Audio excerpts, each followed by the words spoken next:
job. I thank y'all for inviting us, and we learned a lot from doing that. I got to thank Sarah Arroyo. As always, she helps us with the speakers, and Diana Brooks is here somewhere. She's kind of coordinating all this. My secretary helps me. And everyone who sends us articles. What I found out in this job, especially something that's as important as this is I get a lot of email from people saying, "Hey, Rick, you need to know about this," and I appreciate that a lot. I mean, you talk to my wife; she's watching Hallmark at night, and I'm over there reading stuff. And we're going to get real quickly into what we're here to talk about, because that's how I found out about the Secret Service and what they're doing. And someone sent me an email about something totally different, but had a lot of footnotes in it, and I was just kind of, what are they talking about here? Started looking in the footnotes, and I found y'all. And so I got to tell you a story. If you've never called the Secret Service, you need to one day, because you call them and they go, "Wiley," and this is Malcolm Wiley. Raise your hand, Malcolm, right here. One of the first people I talked to, and they're very short and direct. I mean, it's probably all law enforcement's like that, but I just don't know that. And but have been a pleasure to work with. And I think when we get through today, you hear their presentation. It's going to open a lot of our eyes. I want to thank Chairman Nix, Randy right here, for, he tried to get me to come to a meeting, but I was a little sick earlier this year, and I couldn't go. Well, it was about this. And if I had just listened to you, I would have known more about it. But I'd like to go ahead and stand up. I want you just to tell everybody who you are and name, because we need to have it on the audio, to the microphone. Good morning. I'm Dr. Lina Alfari. Okay, move it just a little closer to you. Yeah. How's that? Is that better? Is that better for everybody? We want to make sure it's on. This is streamed online, so we want to make sure everybody hears it. And I think you're going to really enjoy this. So let me turn it over to you, ma'am. Sure. I'm Dr. Lina Alfari. I'm the chief of the National Threat Assessment Center, which is housed at the Secret Service headquarters in Washington, D.C. I'm here to talk for about 45 minutes or so. Please feel free to ask me any questions. I don't know the format of the meeting, but if you need to ask me questions throughout, just let me know. I'll let you speak first. Okay. Hold on. This is not my computer, but let me just, we're good? I think we're good. All right. So I'm going just to talk a little bit about my center first, because I want people to understand why the Secret Service is in this space and why we do the work that we do. So the National Threat Assessment Center was founded in 2000 by the Presidential Threat Protection Act, and we actually have a authorization for our mission from Congress to conduct research on various types of targeted attacks, to translate our research operationally, and go do training for mainly federal, state, local law enforcement and others with public safety responsibilities on prevention.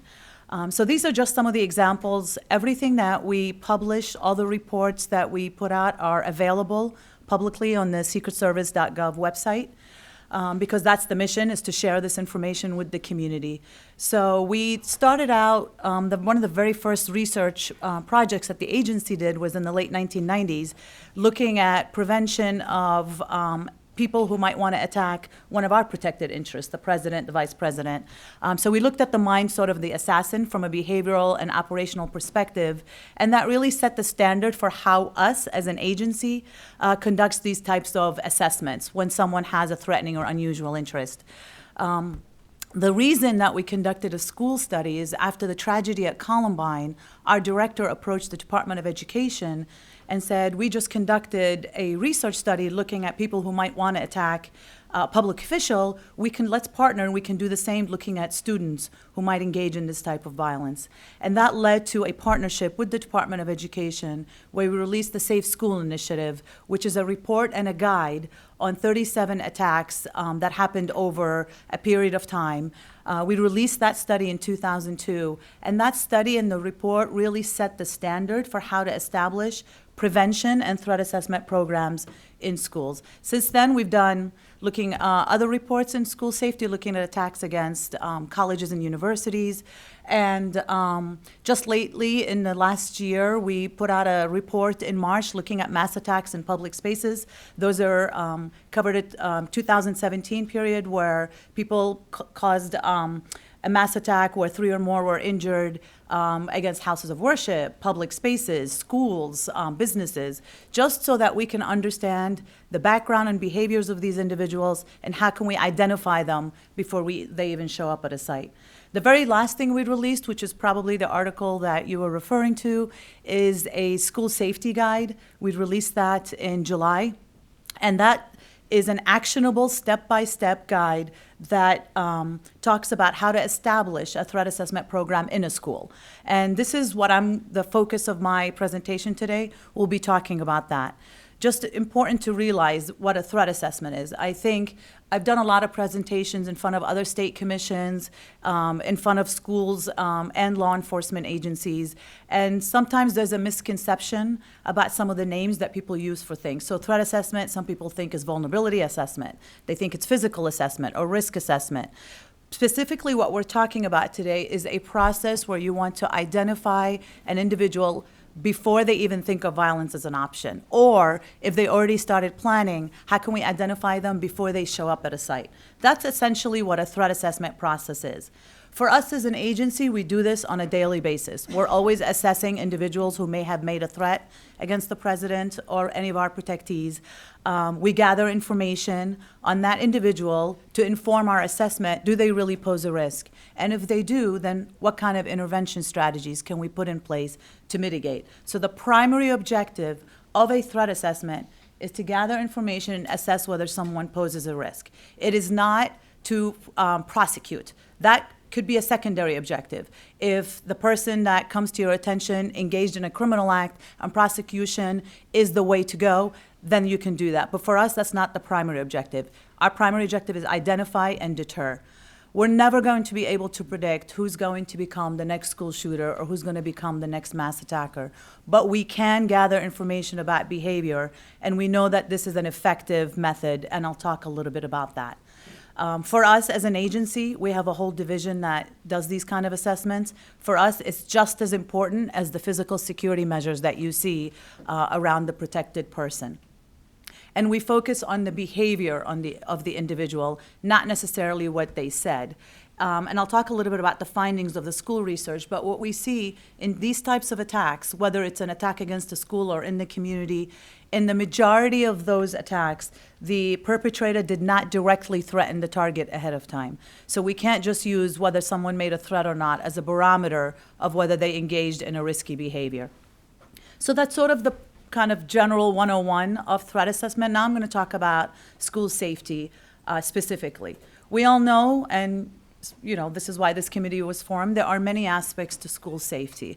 In this report that I'm going to show you, this I got from the Department of Education and Department of Justice puts out this report on a yearly or every 2 years. The last one they put out was published in 2017. It looks at incidents of crime that affect schools. These are how they're reported to DOJ and education. Total incidents of crimes in schools was almost 750,000. So you could see what a drain on resources a lot of these things are. As you see, the biggest piece of the pie are simple assaults. You also have schools dealing with theft. And then you have some where they're dealing with serious violent incidents such as assaults, serious violence. If you look at the homicide in that school year in 2017, there were 28. And it's such a low number that you can't even see it on the chart. And specifically for targeted violence, which is the type of violence I will be talking about today, where a student intentionally decides and pre-plans an attack against a school, there was so few that there was 1 killed and 8 injured.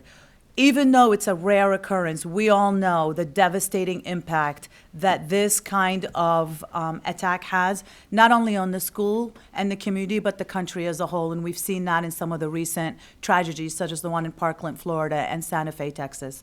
So this piece of the pie that we can't even see is going to be the focus of what we're talking about today, because this is what we want to prevent. So just to give you an idea, because not many people may be familiar with some of the backgrounds of these type of attacks. So specifically in targeted violence in schools, what we know is that these incidents are rarely sudden or impulsive acts. For this type of specific targeted attack, where a student intentionally decides to carry out this type of attack for whatever motive, we know that they plan. Sometimes it's 2 to 4 days before, sometimes it's 6 to 8 months before the attack occurs. As I said, for the most part, most students do not directly threaten a target ahead of time, but what we've seen in our research, that the majority of them do make their intentions known, whether it's these days through social media or to their friends. In the original study that the Secret Service conducted, the Safe School Initiative, we found that in 81% of the incidents, other kids knew that that perpetrator was about to carry out the attack and either did not report it or may have told 1 or 2 other people who did not report it. That was a pretty significant finding. So we actually did a follow-up study looking at this bystander effect. All these kids knew that this kid was going to show up to school with a weapon and carry out an attack. Why did they not report it? And some of the significant findings, and I'll talk a little bit about establishing a safe school climate, is that the culture of the school influenced whether bystanders came forward. So we interviewed bystanders who actually came forward and averted attacks and compared them to the ones that they didn't. And they said that the school had a climate of trust. They had a trusting adult relationship with the teachers and the principals and other staff at the school, and that they felt that if they came forward with the information, they would not be judged. And so that's why it was so important for us to, as part of the guidance that we put out to school districts and schools, is not only are you looking at assessing a student, assess the climate of the school, and do students feel empowered to come forward with information. We know from our research that there is no accurate or useful profile of the type of student who will conduct this kind of attack. From our research, we've seen they've come from different backgrounds, family situations, different academic levels. Some were high achievers. In fact, in the original study, the majority were A and B students. So even their social relationships fluctuated. Some were mainstream students, some were isolated and loners. So really there is no one profile, which is why focusing on behavior and assessment is the way to go. We also know that these students elicited concern in others. We still see this to this day, that in the majority of these kind of attacks, other people were concerned, which means these people were engaging in behavior that elicited concern. And this behavior could have been related to planning for an attack, whether they talked about weapons, they warned people not to come to school on a certain day, they talked about other school shooters. The Columbine shooters have almost a cult following now in terms of individuals who carry out these kind of attacks. They always admire them, reference them, do searches on them. And so these students elicit behavior in others before they carry out their attack. Again, that has implications for prevention. We know that the majority of these kids experience major losses or stressors leading up to their attacks. Those were either failed relationships or losing status, getting kicked off of a team, and they didn't have the coping mechanisms to be able to cope with them. A lot of them had depressive symptoms. They had thought about or considered or even tried to commit suicide. So obviously mental health is a big factor here. Most of them felt that they were bullied or persecuted in some way. They perceived that they've been injured by others. And for those that carried out these attacks, we know that a majority of them had access to weapons or had used weapons in the past. We get questions sometimes about weapon ownership. That's not always an easy answer to get in terms of the research because we use open source to get our data. But we do know that in the original study, over 2/3 of those kids got their weapons from the home. So why is threat threat assessment so important? We hear a lot of talk, and there's been some great work done with emergency management planning, with response, active shooter drills. Those are all important. There's not one single aspect to school safety.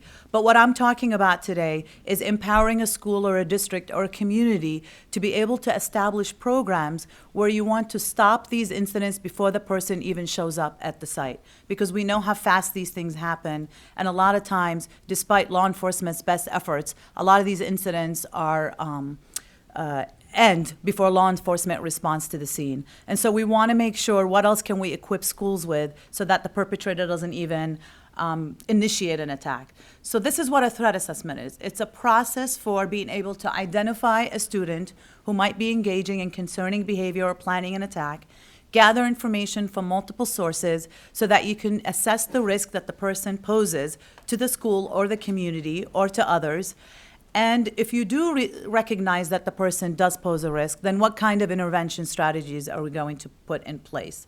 We know that some of the basic elements that should guide this process, and that violence usually happens, is when you have a person, a student, who is triggered by a certain event or events in their lives, is operating in a long-term situation that facilitates violence, takes action against the target. So these elements, the person, event, situation, and target, should be what we use as a guide for conducting assessments, and I'll talk about that. You want to look at the person's behavior, gather information from multiple sources, see if they've had any recent losses, do they have any social supports, what is the situation they're operating in, and then do they have any kind of interest in a specific target? Have they named someone? Have they outlined a grievance against a school?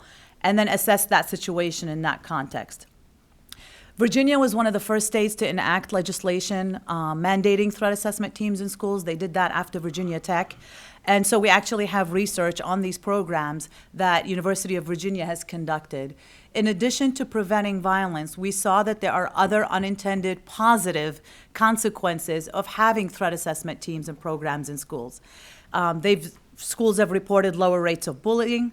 There's greater willingness of students to come forward with information when they are concerned, that the students have a more positive perception of the school climate because they feel like the school cares and is listening to them. It even had an effect on decreasing suspensions and expulsions, and that it had an effect of providing greater rates of counseling services and for parents being more involved in these kind of assessments. And I'll talk a little bit about that. We see, you can tell just from the findings I talked about earlier in terms of why students engage in this kind of attack, you can already see that, if they felt bullied and you have a climate that's going to decrease bullying, that's going to decrease the risk of a student thinking of violence as an option. So what does it mean to create a targeted violence prevention plan? This is what I'm going to talk about. This is what is outlined in the Secret Service guide that we just released in July, Enhancing School Safety Using a Threat Assessment Model.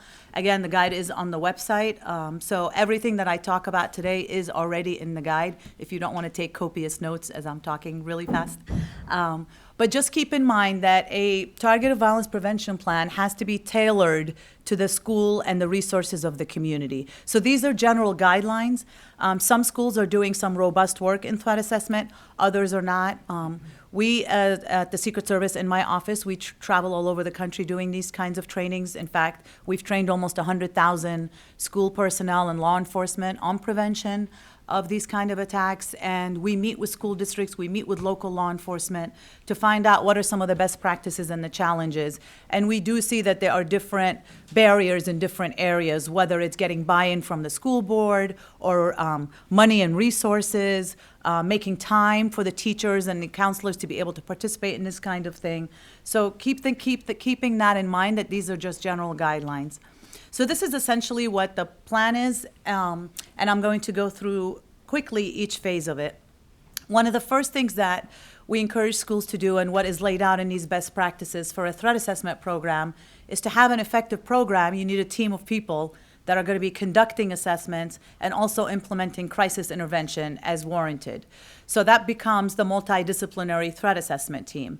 These are just some suggested members of the team. There may be other members that the school or the school districts decides should sit on this team. They should be permanent members. They could rotate, but to be able to work cohesively together as a team and work through these kind of cases, you need to kind of build that team mentality. So if you have members rotating all the time, that would be a hindrance to that.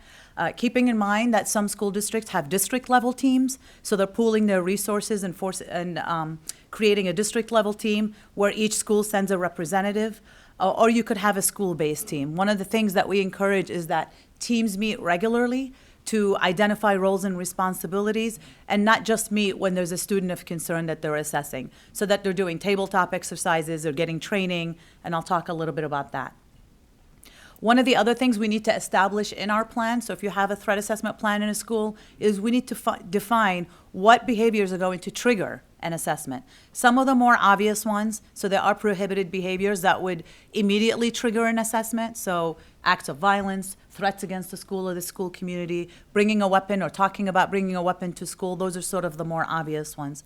But one of the things that we focus on is that there are other behaviors that should trigger an assessment. What we call them is these lower rate, kind of lower threshold behaviors that may not automatically be indicative of violence, but what we know from these school attacks is a lot of these kids engage in these behaviors for months, sometimes even years leading up to the attacks. And as I said, the behaviors are not necessarily violent behaviors or planning behaviors. Obviously, those are the most concerning. But they start withdrawing, their behavior starts changing, there's changes in their school performance, they're becoming more depressed, more isolative, their increased drug use. All of these behaviors really warrant some kind of intervention, and you would want it reported in any kind of plan so that it can be addressed. Some of the methods for identifying concerns, so when students engage in these concerning behaviors, and we see this in our research, they're turning in sometimes assignments with sort of language that might have concerned a teacher or a counselor. They post online and social media. They're talking to other kids about their intentions. Parents see this behavior, teachers see this behavior. Other school staff notice this behavior, and that's why it's important for the school community to all be trained on what are the behaviors that you would want to know about so that you can assess whether a student is at risk of maybe harming themselves or someone else in the school community. The most important thing is how are you going to get this information? So creating a central reporting mechanism. These are just some examples of what some states and districts are doing. So they could use a web form where students could report their concerns about maybe a peer. They could have an app. In some states, they actually have an app now. The one I like to highlight is Safe to Tell Colorado. That came about after Columbine, and it was actually started as a nonprofit where they wanted students to report their concerns because there were so many people concerned about the Columbine perpetrators, but they did not report their concerns, as I said. So it started out as a hotline, but then they saw some challenges with that. And so now it's built into a whole actual robust program where they have an app, they have a web form, they actually go out and do training for schools and districts, and they train kids on how to be self-aware of not only their own distress, but those around them. So it's become an actual platform for school safety as opposed to just a reporting mechanism. And one of the biggest things to highlight in this is that kids will come forward when they think they can't get in trouble. So one of the biggest things they did was have an anonymous capability to the reporting. And they saw that their reporting really increased after they added an anonymous capability. Because a lot of times kids don't want to, get in trouble or come off as a snitch or whatever it is that they feel like they'll be judged. One of the biggest things I caution is if you're going to create a central reporting mechanism, whether it's a phone number at the school or maybe a tip line at the school or even a simple web form at the school or the school district, is you have to make sure that there's monitoring of that. What we've seen and what Safe to Tell has found is that a lot of the tips that they're getting are coming in the middle of the night or at 9 p.m. when kids are on their phones, they're talking to their friends, they're surfing the web, and they're seeing maybe other students posting about conducting a school shooter or something like that. So if you're going to create a central reporting mechanism, make sure there's anonymous capability, make sure there's monitoring of it, and also accountability. And that's kind of that should be built into any protocols and policies established is who's going to take this information, which member of the team is going to interview the student who reported it, who's going to interview the actual student, if it's an imminent threat, who's going to contact law enforcement, and so on. So again, this is spelled out in the guide.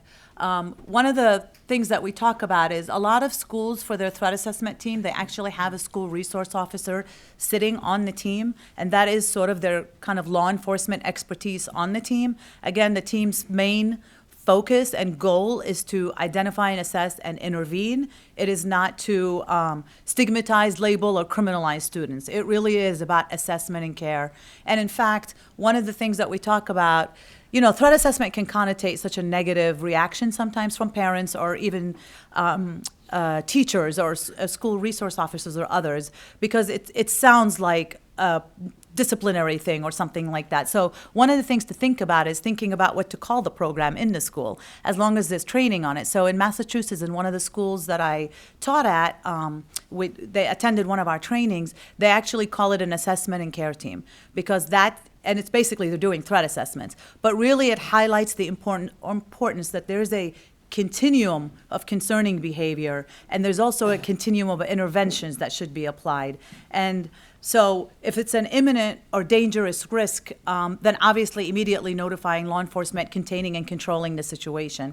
But if it's more of a less imminent nature, then that's when the assessment process has to start, and then that's when all the team meets and starts gathering information. So not every threat assessment or inquiry is going to result in notifying law enforcement, because it may not rise to that level. Those guidance should be spelled out, at least in general terms, in a protocol or format. Establishing what are going to be the investigative or assessment procedures. Those need to be laid out.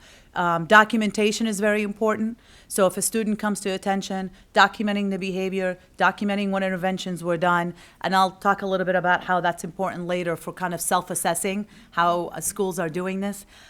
So you have to make sure the roles are assigned in advance. Usually the threat assessment team has one team leader. Most often that is usually the principal or administrator, but a school can designate who they want. That person is going to be in charge of calling in the meeting. Then there's different roles. Who's going to, as I said, interview, gather information. Once you're assessing the information, you're gathering, okay, what concerning behaviors and so on, and I'll talk a little bit about that. So the most important thing is if it's a threat, you want to assess, is this a transient or a substantive threat? So a transient threat, maybe it was made in the heat of the moment, the student's talking to someone, they get in an argument, he makes a threat, the team gathers information, thinks that, you know what, there's really no validity to that, so that really doesn't trigger a lot of response, versus a substantive threat, where maybe the person had intention, maybe they outlined a plan, maybe they had done it more than once, that there's more meat behind it. And that's up to the assessing team to be able to gather information. If you're unsure if this student is posing a risk, then keep gathering information until you are sure. An assessment ends when all team members are working together, working with the parents, working within the school community to ensure that that student is getting the support that they need to intervene in whatever behavior elicited concern. So it's really important to corroborate this information and evaluate it from multiple sources. There are several themes to cover. This is based on what we found in the research of previous student attackers. I'll go into each one of those and use some examples. But one of the biggest things, and we do this as an agency as well, is the minute that someone comes to our attention, we're going to be gathering the information immediately. We're going to be interviewing not only the person, and in this case it would be the student if it was a school, but also those around them, because we all know that people act differently in different areas of their life. So you want to make sure that you're using what we call a community system approach, is that a system is those individuals that may know the student well, such as teachers, friends, sport team members, as well as the platforms or more maybe formal systems that might have information on the person. So judicial, have they been in contact with law enforcement? Have they come to attention before? Are they working in a part-time? Did they just lose their job? Talking to their family, talking to their social network. It's really important to gather information from multiple sources to form an accurate picture of that person. As we've seen from previous attacks, we know that a lot of other kids knew but didn't report it. When I've been meeting with some of the Parkland families of the tragedy at Parkland, Florida, and one of the parents, him and his son, came to meet with us at headquarters because their family wants to promote threat assessment in schools. As prevention said, that perpetrator had elicited concern. Obviously, most of you may have heard that through the reports that have come out in the media. But he said when that incident started, every kid in that school knew exactly who it was. But none of us parents had any idea that our kids were concerned about this peer in their school. And so that's why it's so important when gathering information to do so from multiple sources, to really understand, does this person pose a risk, and what have they been doing, what have they been saying? So I'm just going to run through some of the themes. One of the first things when a student comes to attention or elicits concern is you want to find, why did they engage in that behavior and make the statements that they did? And if they did, then who did they tell it to? How did we find out about this communication? So if you're gathering information, then you're asking teachers, you're asking other kids, have they said this thing before? You're looking at online postings. Have they posted online about making a threat or engaging in this behavior? What have they communicated about their feelings? Are they talking about being victims of bullying? Are they talking about being hurt, persecuted, or injured? Are they talking about a recent breakup? Some of the examples that I'll use in this, you can't really see it too well, so I'll read it for you. This is a tweet, a series of tweets in the days leading up to a school attack that was conducted, that was posted by the perpetrator. His girlfriend and him had broken up recently. He had, in addition to these tweets, he had also been actually texting the girlfriend repeatedly in the weeks leading up to the attack, talking about how she broke him, how he wants to kill himself. And so in his tweets, and these were open, all his friends saw this, and he talks about being tired of this, there's some bad language, I'm so done. And then you see the series is leading up. I hate this, feeling stupid, exactly what I thought was gonna happen happened. It basically is angry. He said, if I just laid down, puts a sad face. Then he writes, I should have listened. You were right the whole time. It breaks me. It actually does. I know it seems like I'm sweating it off, but I'm not and never will be able to. All right, you effing got me. That broke me.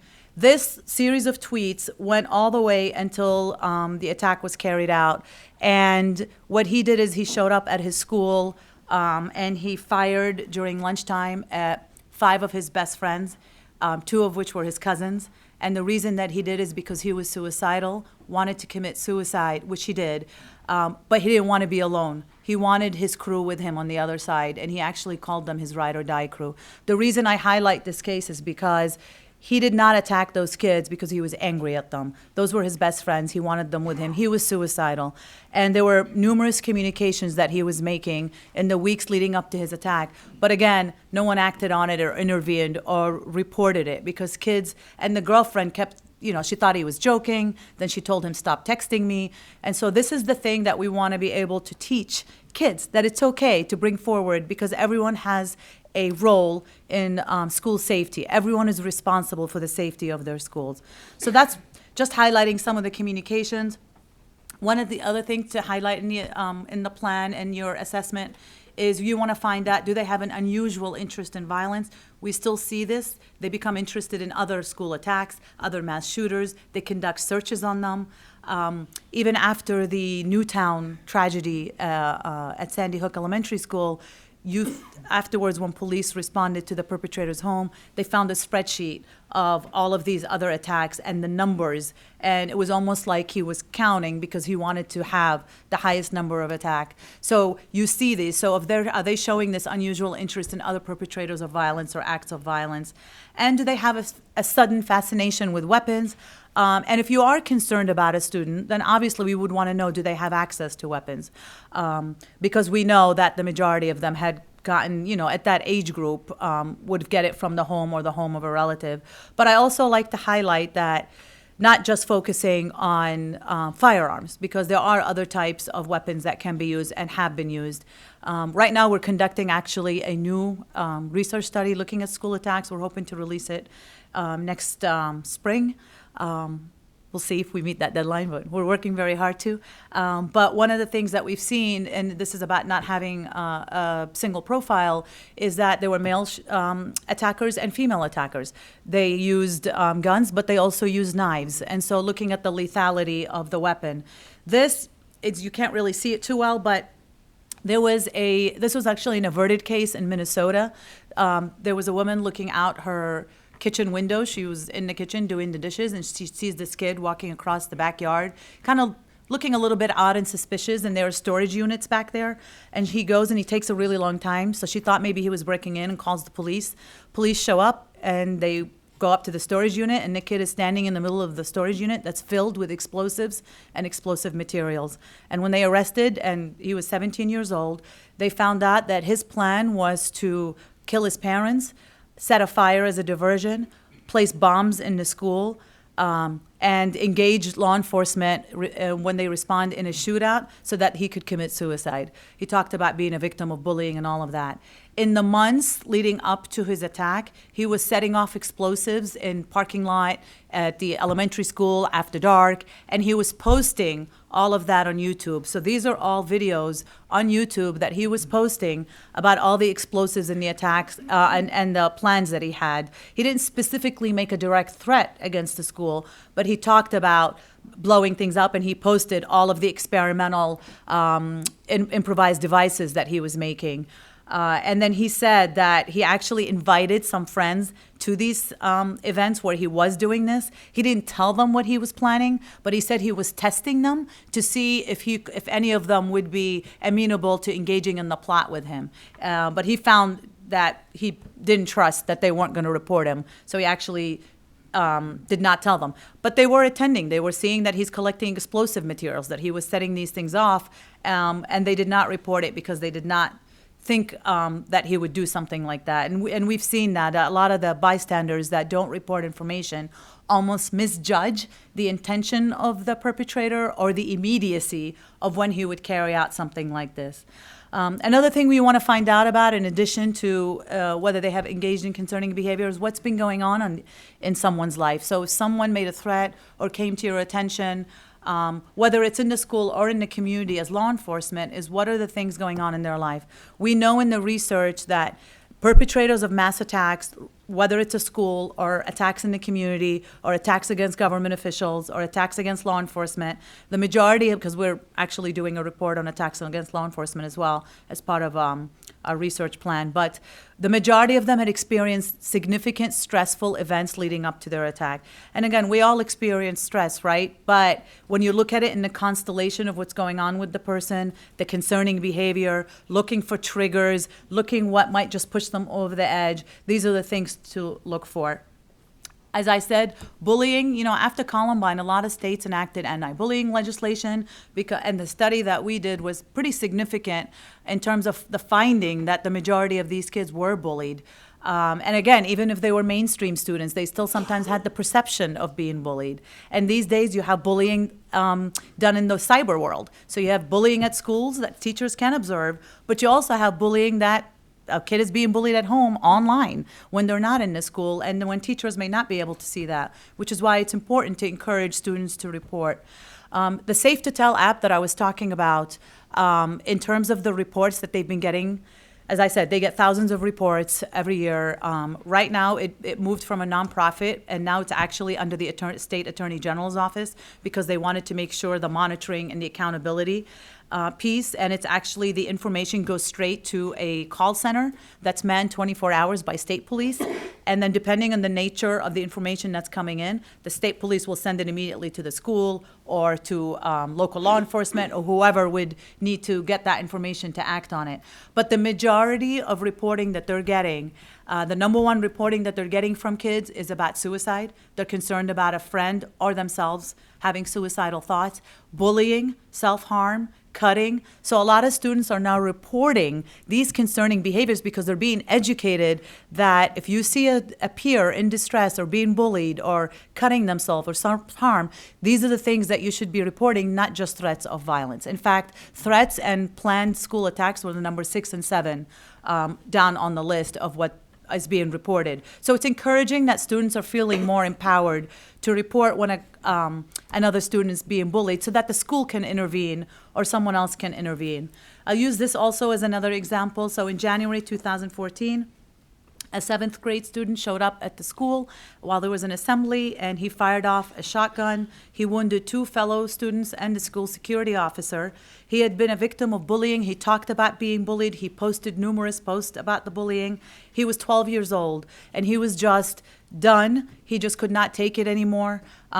This incident happened in January around Thanksgiving. Him and his grandmother were shopping in a store, and he was complaining to even the store owner, telling her that I'm always being bullied. No one pays attention. No one's been able to do anything. When I grow up, I'm going to become an anti-bullying advocate. He posts about anti-bullying literature on his social media accounts.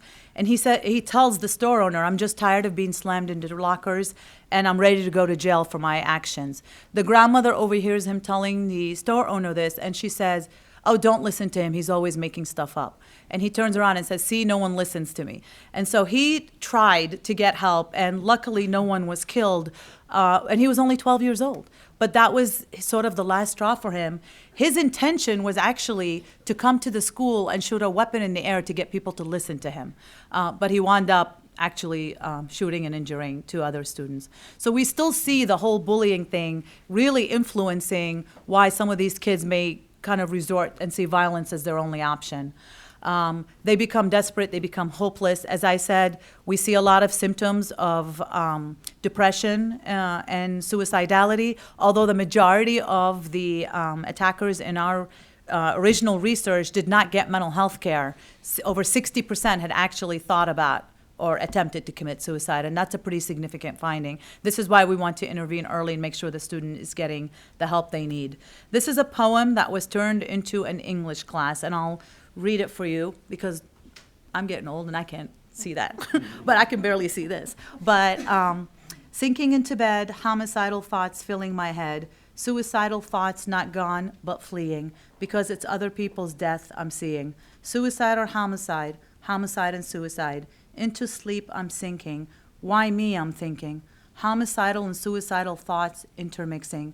I know my life's not worth fixing. This was an assignment that this kid turned in to his English class. The English teacher was concerned and took this to the principal. The principal took it to the school board, and the school board decided it was a family matter and that they would not intervene. The student was suicidal. He'd actually attempted suicide 3 times, including the night before his attack. He came to the school. He did not know the English teacher had tried to assist him. He shot and killed the English teacher, and he shot and killed the janitor. And the reason he did so is because he thought that in the state of Kentucky, where this occurred, if you kill 2 people, you get charged with a capital offense so that he would get the death penalty.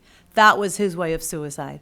So this incident happened in 1998, and it was part of the original study that we looked at, but we still see kids crying for help. We still see kids turning these kind of assignments. And now the thinking is changing. Now if a teacher gets this, I really doubt a school board would say, this is a family matter, we're not doing anything. The thinking has changed a lot over the years in terms of the schools and what they're doing and what law enforcement is doing in the schools. Some of the things that we do, as I said, we meet with law enforcement and schools when we travel just to find out best practices and challenges. And there are some agencies that are working great together in terms of offering each other the support that they need. We know that this is a shared responsibility. Everybody has a role in school safety. It's not just law enforcement. It's not just counselors. It's not just teachers and mental health professionals. Everyone should be coming together, and everyone has a role in it. And this is what a threat assessment model, whether in the community or in a school, should work, because we want to be able to identify these students again before they even think of violence as an option. So I've already covered some of this in terms of talking about the symptoms of mental health. Obviously, in that age group, if we're focusing on the K through 12 community, you're not really seeing the psychotic symptoms as much, but you are seeing a lot of the depressive symptoms. It's not rare to see delusions, hallucinations, all of that, but really the majority of what we see are depressive symptoms. But the plan should outline if that person is experiencing any kind of mental health symptom, what kind of care can we offer them? What are the resources in the community? And we'll talk a little bit about intervention. You want to find out if there are others concerned about the student, and you do that through the information gathering. And one of the things to think about is is the student organized enough, if you are concerned about them, to plan an attack. But keeping in mind that attack doesn't need to be complex. If they have a weapon or they manufactured a weapon and show up at the school, it might be as simple as that. So keeping in mind that if a student is engaging in concerning behavior, what are they capable? Are they organized? And are they thinking about, or is there evidence of them having initiated planning for this type of attack? And then gathering information from multiple sources to see if what they're telling you as you're interviewing them is consistent with what they've been doing and with what others are saying about them. One of the last themes I'll talk about is we call it the protective factors. Not everything is gloom and doom. There are factors that actually would mitigate a student from engaging in attack, and that's sort of what I talked about before, having a safe school climate where students are empowered to come forward with information, report their concern, whether it's about themselves because they need help or another student. Do they feel comfortable confiding in someone? There was an averted incident that happened in Connecticut where a student, who was a female student, was getting text from a friend where he was talking to her about being suicidal and that he, wants to just kind of end his life. And he started making comments about don't come to school tomorrow and things like that. And so she didn't really think about it. She wasn't sure, but the reason she actually reported the information is because she had a really close friendship with the principal of the school. Because the principal of the school used to stand outside the cafeteria every day and greet each student by name as they're coming in and establishing a relationship with them. So this is why it's important to assess the climate of the school and see, do students feel connection with a trusting adult? That was the number one reason why students came forward with information, is because they felt they had a trusting relationship with an adult. And schools are doing some pretty phenomenal things. And it doesn't have to be anything big. It could be as simple as one school teacher told me that every year, this is an elementary school, she actually has the kids in her class write down who they want to sit next to. And then she'll look down the list, and the kid that has no one next listing them, she will make sure they're sitting next to an outgoing or popular student so that they engage them. At the high school level, that could be asking the students, who do they want to work on a project with? Again, the same thing. The kid that no one wants to work with, engaging them, putting them maybe with a more outgoing student. These are just very simple things that teachers or schools can do that will make the students feel an emotional connection to others, because we know from the literature in child development that if a student has even just one friend, they have a more positive perception of their life and their emotional connectedness. And then looking at some of the situational factors. Are they going to make the football team? Are they getting ready to graduate? Did they just enter a relationship? All of these things are positive interventions or positive things that are going on in the kid's life. So management options should vary. So if a school decides that this kid is concerning and we need to intervene, what can we do? Obviously, if it's an imminent threat, that has to be immediately control and contain the situation, protect any targets and so on. That needs to be spelled out in any kind of plan. But sometimes you might need long-term. Maybe the kid is experiencing distress, they're depressed, they need support, working with the parents. If it is concerning, and let's say the parents have weapons at home, maybe they secure the weapons until the kid gets through the crisis phase that they're experiencing and being supported, getting counseling, mental health treatment, seeing what community resources are offered.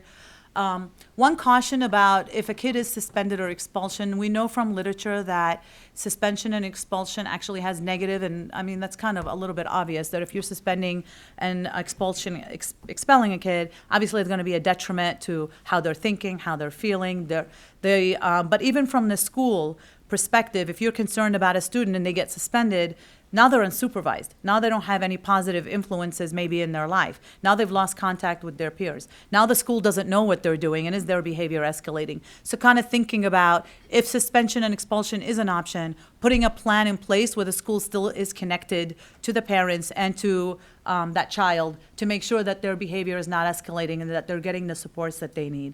And if, as I said, if you have to take legal actions, obviously that's the prerogative, but you have to figure out how is the legal action going to help or hinder the circumstances. You might need to immediately control, and maybe if a student obviously has explosives or brought a weapon to school, that would involve legal action from law enforcement. But thinking about whether that's detrimental, even for us as an agency, and let's say someone does make a threat that rises to the level of a criminal statute, and where we can prosecute them, sometimes that's not the best option. Maybe getting them mental health care or working with them over the long term, because now we've arrested them. Now we just ruined any kind of relationship we have with them if we have to monitor them and if we have to engage with them on the long term. So thinking about that. Training is one of the most important and least defined aspects of plans that we see. And it's not also because it's least defined, it's also because there's usually no time for training, and we know this just from doing our everyday jobs. So training has to be part of every plan. Every stakeholder in that school, if it's the bus driver, if it's the maintenance person, the counselor, everyone needs to be trained on threat assessment. Everyone needs to be trained on the plan and the behaviors and what to report and how. But then you also have to think about other training focused on teachers, on parents, training parents, providing them with when they can recognize when their child is in distress, bringing parents in early in the process so that if their child does become the focus of an assessment, that is not a negative thing. It's about assessing and care and providing supports for the students. If we're training early on and talking about these things, that lessens sort of the worry and the apprehension about my kid being in under a threat assessment inquiry. Training for school resource and law enforcement officers. Obviously, not only are you doing the prevention training, some officers are already working in the schools, co-teaching classes, becoming a presence. In Fairfax County, one of the police departments that I've met with, they actually send an officer on their beat. They stop by the schools, they go in. Sometimes they sit in the car, just do paperwork, just to be a presence. Sometimes they go in at lunchtime and just talk to the kids, just to be like a presence that is a positive presence so that students feel more empowered to report information to law enforcement. School resource officers are doing some great work in schools, from what I've seen and just from going across the country. But everyone has a role, as I said. The most important thing that I leave you with is that early intervention is key to deterring this type of violence. Threat assessment and having assessments in place is not the only solution to school safety, but it is a big piece of school safety and security. So thank you for giving us the opportunity to be able to talk to you about this. All right. Oh, boy. I don't know where we start. It'll start lighting up in just a moment, I'm sure, as members push in for questions. Yeah, I'm just going to start off with a few. Thank you for your presentation. You know, it's very well thought out. Committee members, I have the short version of her, and that's what I want to ask about to begin with, the model that you have here. Do you have something that backs this up? I can see a school system that's going to watch this next week or 2 weeks from now, and they're going to look at, it's pretty brief, and just kind of establish a multidisciplinary threat assessment team. Do you have something that backs this up that would be more in-depth? Yeah, the full guide. So this is just a 2-pager, almost executive summary of the guide. The full guide, I think I have actually, is there a folder in here? This is just a printout of it. It's available on the website.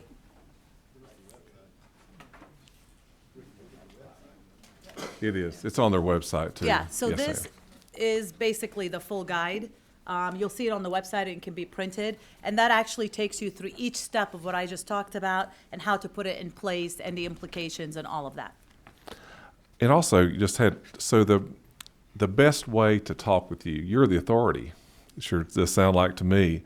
And, county school system, are y'all available? Do you have a team that people, or are you like the Yeah, so sergeant? yes, I'm the sergeant of an army of 7. Okay, that's there you go. But we are actually going to be doing training for our own agents in the field to be able to be sort of force multipliers and help us out with this. So as I said, our center has a congressional authorization for the mission, and so not only are we doing these reports, but we're also training. And so we've trained over 100,000 school personnel. Usually, if a school district wants to have us come down and have a full training, the training is usually about 4 or 5 hours long. Sometimes we do it just where it's just us. Sometimes the school districts wants the full gamut of security, so maybe they bring us in to do the prevention piece, kind of the more detailed of what I just went through, and then have someone in the afternoon come and talk about response or emergency planning. So it really is up to the school, but we most of the requests that we get come through our local Secret Service field office. So contacting the local Secret Service field office, they will reach out to us to talk about what the request is, the date, the logistics, and then we talk about our available dates of when we can come out. How many Georgia schools currently are involved with you that you know of? I would have to look that up. So we've trained in Georgia before, I know that. But I can't tell you when or how many. We've been doing these trainings since 2002, pretty much, 2000. So we've been all over the country. I can get you that number. I'm I just just don't have it curious. off the top of my head. I know the ladies from Muskogee County are here that talked very highly of you, and Chairman Nix also Yeah. talked very highly And of you. just, so it's not just also, just to highlight, it's because I know there's law enforcement here. We do a lot of training for law enforcement as well as preventing these type of attacks in the community. So attacks, we study also, we put out a report in December 2015 looking at attacks against federal government targets, which happened all over. We're actually already collected incidents looking at attacks against state-level targets as well as local-level targets, including the targeting of law enforcement. So we do training on prevention of identifying even individuals in the community and how to assess that threat, in addition to the school one. The school one's more focused on actual threat assessment models in schools. So there's different tracks of training, if that helps. Okay. Also, I have, in your opinion, so you're studying this and doing, who would have thought that y'all have a research arm? But then after you've talked about it, I certainly understand why you do. You said certain states have mandated that this be a part of what they do. And yet, I don't know how many do that, but what's your opinion on the mandating of it? Or do you have one? Honestly, that's not an area of expertise, policy and all of that. Okay. But what I do know that in Virginia, and if you, I've seen a presentation by this woman, Donna Michaelis, and she actually goes out and presents. She's with the Virginia School Safety. It's actually the Criminal Justice Department, and Virginia is the one that sort of makes sure that these things are being followed, the legislation, and how they're being enacted. And she did say that they had some challenges in the beginning because it was new and they've just got this legislation and now they have to figure out how to enact it. So it's, I would caution just from listening to what she said is making sure that you're outlining policies, you're outlining guidance, you're taking your time doing it, you're bringing in all the stakeholders, which is law enforcement, schools, mental health, counselors. They all have a piece of that pie, and looking at a plan that's feasible for the community and should it be a district level, should be school level, and again, the accountability and the monitoring and the auditing and the self-assessment of the plans should all be built into that. So those are just some things to consider. Florida just enacted that legislation. I actually presented before the Florida Commission on school safety because they're the ones, the Governor's Commission, and they're looking at all aspects. Threat assessment is just one piece of that legislation, and they're looking now at how they're going to be able to enact it. So maybe reaching out to others that have gone through it, especially in Virginia because they've had that legislation the longest, would be a good step for guidance. Okay, thank you. Chairman Benton, you're 22. Thank you. Appreciated your presentation today. I've got a couple of questions, and one I've got a couple of parts. Being a former school teacher, it concerns me a lot about the pressures that are being put on faculty members to have to come through with all the other things that seem like we got something new, let's put it on the teacher, let's put it on the student, let them do it.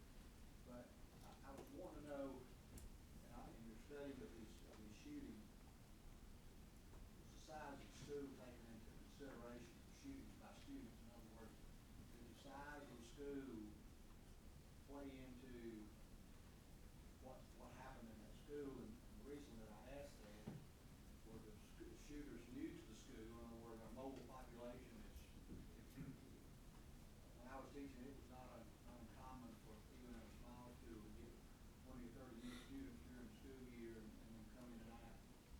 But in larger schools, teachers don't necessarily talk among themselves like they should. And usually that's in a subject area where they meet and talk rather than a team got 4 people on a team in a small school, they see that student 4 times every day. So I'd like, if you would comment, if you can, on this. So in the original study that was conducted in 2002, that was not, from what my recollection, one of the factors that they looked at. But actually, in the new study that we're doing right now, we are looking at aspects of the school that they had not looked at before. So we are looking at the size of the school, the population, and all of that. So I can't give you an answer as to whether the size of the school played a role. Hopefully next spring I'll be able to tell you that.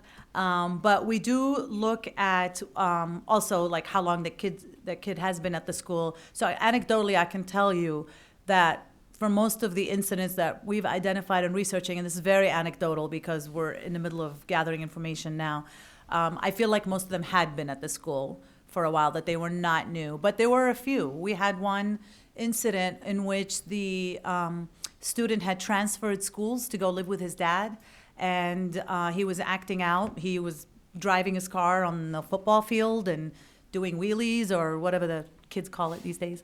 He got suspended. So that day he went home, and he came back, asked for a meeting with the vice principal, and then shot and killed him. And so that was probably the fastest turnaround. Most of the time that's unusual. Most of the time there is some kind of planning involved. But he was new to the school. But that's sort of just an anecdote of one of the incidents that I can think of in the last 5 or 6 years that have occurred. But that is a factor that we're looking at now. And in terms of your not question, but sort of comment, we understand, this is why, we understand there's a lot of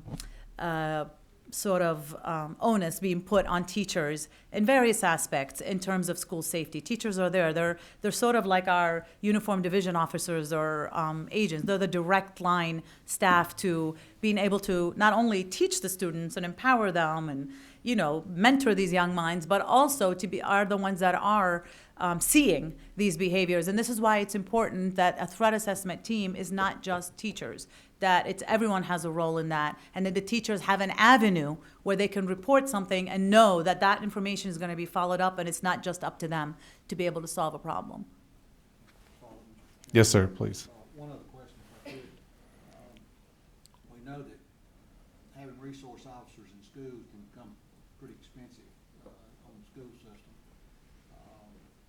Has the Secret Service done any kind of study on the arming of faculty members to coordinate with the resource officers that are already in the school? No, we have not.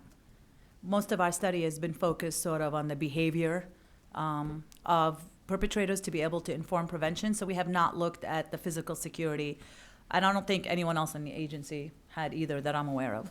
Yeah. Thank you. You're welcome. Thank you. Representative Stovall, here on this side.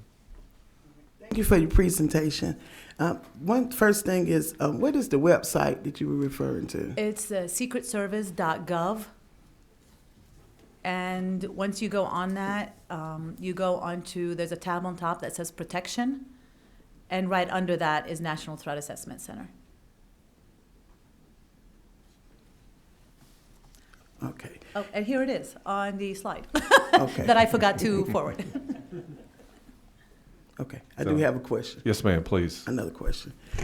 And at what level, from your study with the threat assessment, should students, parents, and community be involved with designing that threat assessment, the presentation that you went over? It's interesting. I just, DHS just held a roundtable of events where they had parents there of some school tragedy victims, and they had teachers and resource officers and everybody with a stake in it. And one of the things that they suggested is that one of the participants suggested, but I don't think necessarily it's a bad idea, is giving this guide to students and having them come up with how they think it should be enacted. That way you're bringing students into it. So for us, I don't know if that's an answer, but I think anyone who has a stake in a responsibility for the safety should definitely be involved. But I think definitely bringing in parents and students and other community members into the process at some point, if nothing else but to educate them about their role in it, I think is really important because they absolutely have a role in a threat assessment process. And if you're bringing all the stakeholders in, everyone is empowered and it's everyone's responsibility. And they start taking onus for that. Chairman Nix, please. Yes, thank you.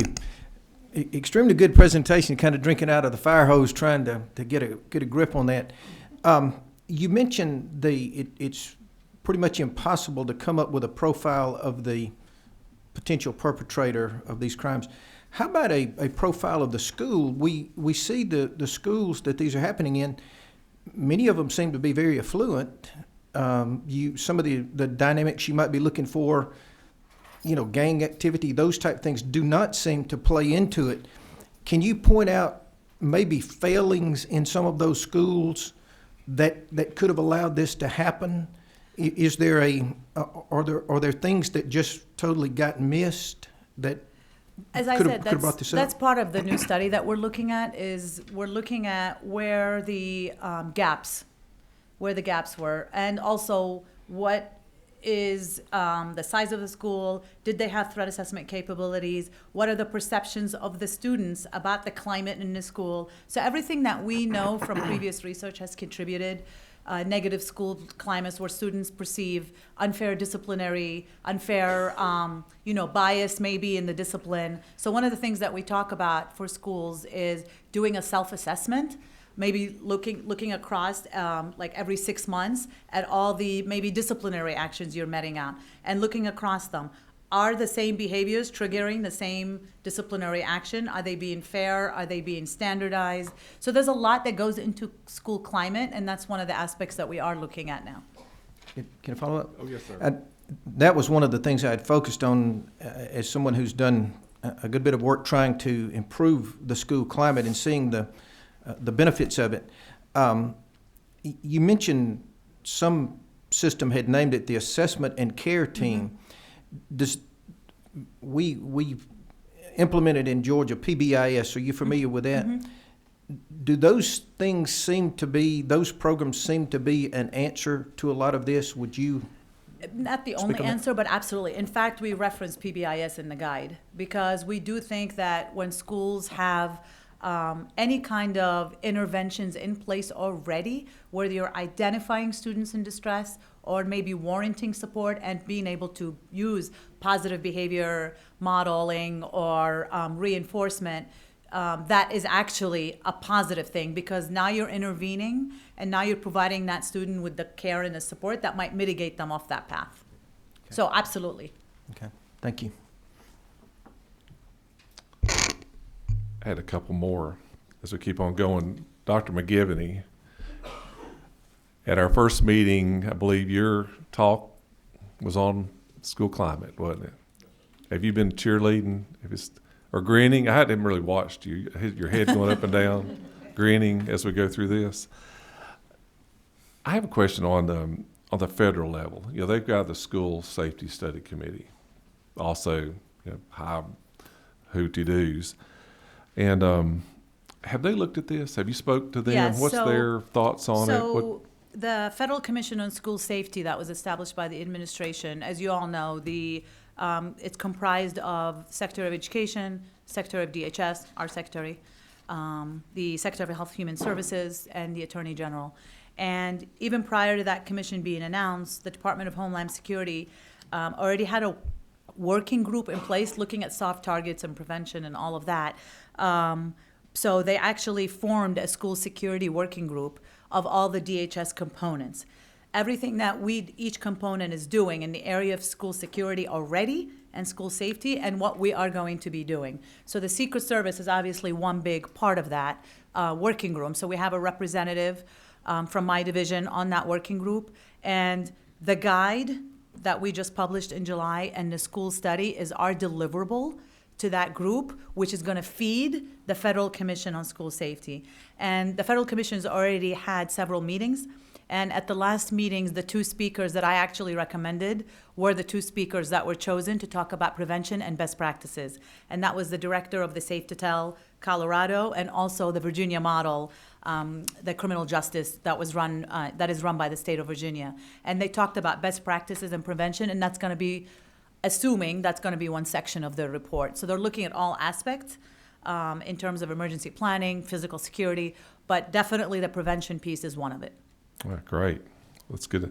Any other committee members, y'all down through here? And we want to welcome Speaker Pro Tem Jan Jones. We're glad you're here. I know she's always very interested in education issues, and we appreciate you being here. Nobody else? Okay, well, thank you. And just one other little thing. I guess I was very amazed this morning when I got here. We got here very early. But all the Secret Service people just kind of raise your hand. And I say that, I want you to look around. Yeah. Not secret anymore. Well, I say that, I want to draw attention to that, even when I talked to Mr. Wiley, that this is important, and y'all know it. And that's why y'all are here. They're all to make sure that you got your message through this committee and through all the people who are online and who'll watch it in the weeks to come. And we appreciate your time, and I thank you very much for the work you've been doing. Thank you. You're most welcome.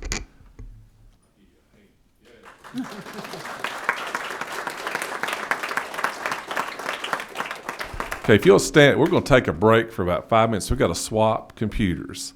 And so, and then we'll start right back with Dr. Joel Myers, and Oh, there it is. he'll be up next. Oh, I'll get the day off. Rest of the day off. That was good. I'll make sure I delete that. yeah, can you please? Because, Yeah, and from my email. I will. Meet you outside. oh, okay. Okay, hold on. Grab another bottle.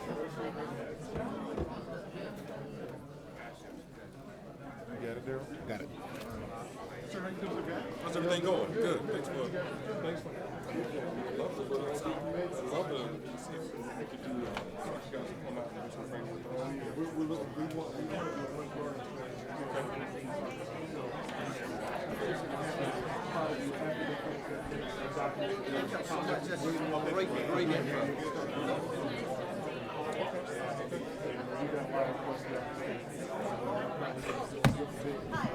All right, sir. Perfect.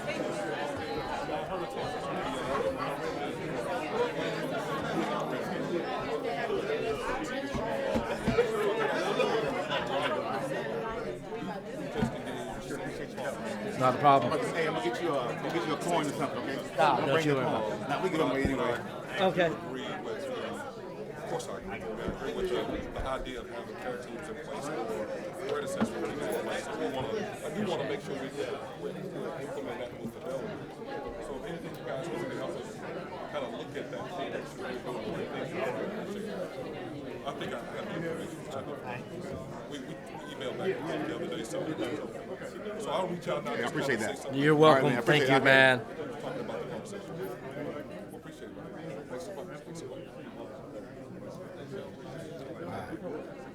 School counselors. Do you have a presentation, sir? Are you next? Yes, I am.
All right, if everybody will come back, we're going to go ahead and get started.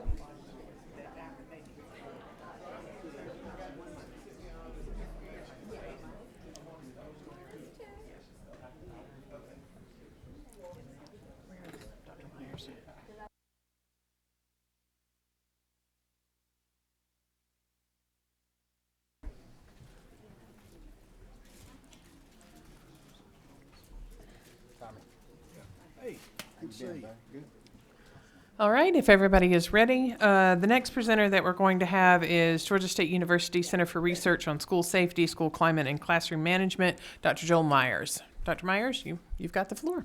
Okay. And can you hear me okay? Yes. Okay.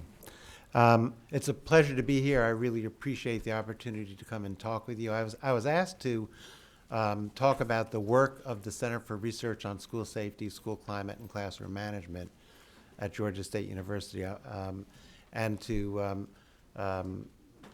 emphasize our focus on mental health and prevention in relationship to school safety. So what I'm going to do is first talk a little bit about the history of the center, how it got started. Then I'm going to talk about some of the projects in the center. In particular, I'm going to talk about work we've done on prevention of bullying, work we've done on the assessment of school climate, work we've done on suicide prevention, and also work that we've done on the prevention of commercial sexual exploitation of children. And it's sort of a pleasure to be talking after the prior speaker, because the work we've done has been preventive, and it comes at the beginning, the first steps towards prevention, before doing the work on threat assessments that were discussed there. After I talk about some of those projects, I'm going to make some recommendations. The center was actually created right soon after Columbine, where we became concerned about the impact of shootings on perceptions of school safety, felt we needed to be doing something about that. And actually, I was at a school reform commission meeting where I first met Gary McGivney. And Gary is the one that said to me, how come Georgia State University doesn't have a center on school safety? So based on his input in part, based on some of the things we had going on, based on what happened with Columbine, I met with our dean and we established the center, which has been in place since 2000.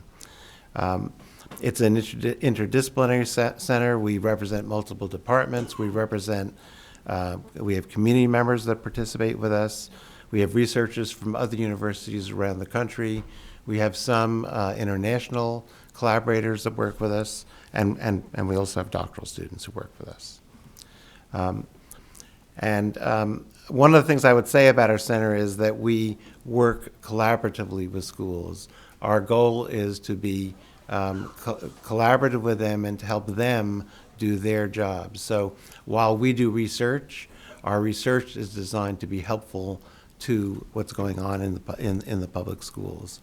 And we've had a range of funding sources, much of which has just been ourselves and the time that we've put in. But in addition, we've had funding, some small funding from Georgia State University, some from CDC, some from the Department of Juvenile Justice.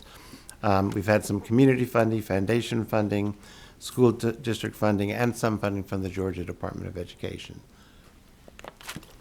We've worked collaboratively with the Georgia Department of Ed and with local schools, and are really proud of that part of how we work.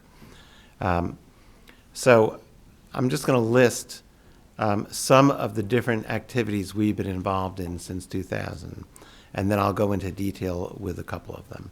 One is we have long-term efforts to work on the prevention of bullying in schools, and we've done that with various school districts throughout the country, in Georgia, and actually a couple of international schools. We've also worked on the commercial sexual exploitation of children, and I'll be talking more about that later, and that's been done in local schools. We've done work with the Department of Ed to assist their efforts to evaluate school climate. We've done collaborative work with the Department of Ed around their efforts on PBIS, and Justin Hill is going to be talking about those efforts later today. We've done work with the Department of Ed and with local school districts on Georgia's Project Aware, which is a project that is focused on mental health and preventing mental health problems. We've done work related to suicide prevention, which I will say a little bit more about soon. We've done a very little bit of work around site vulnerability assessment, and we have done and continue to do lots of professional development and in-service training for schools in Georgia, and actually we do some of that nationally as well and some internationally. For example, one of my colleagues was providing education to people in China around our bullying work this summer.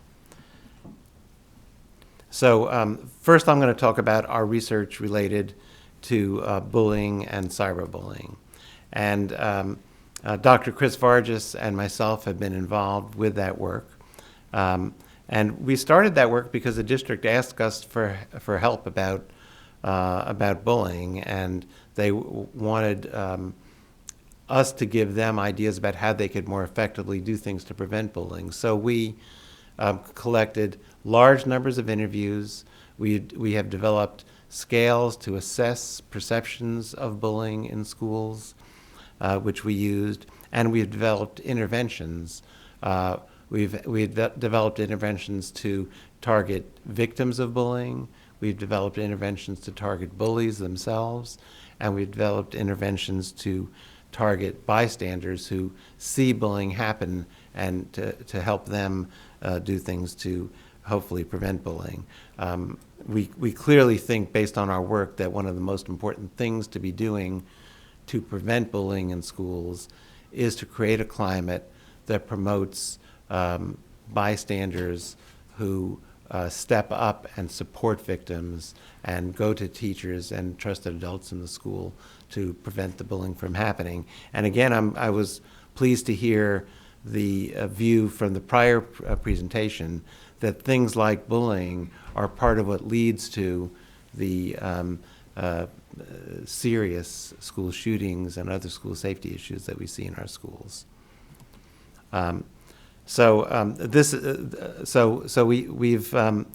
We've done intervention work with victims of bullying. I'm going to talk about that curriculum. We've done intervention with bullies, just one-on-one interventions with a few bullies. And we've done research preventing, that's preventive, that's focused on bystanders to increase their involvement in preventing bullying from happening in schools. And I'm just going to highlight a few findings. One, and this is consistent with the findings about shooters, we find no single profile for bullies or victims. There's a range of factors that lead to people being bullies and victims.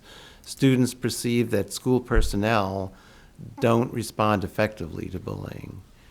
Teachers report that they're not confident in how to respond to bullying. Students desire more teacher presence to reduce bullying, but teachers report that they are present. And so it's interesting that there are different perspectives from students and from teachers about the bullying problem. Both of those pieces of information have implications for what you do in schools.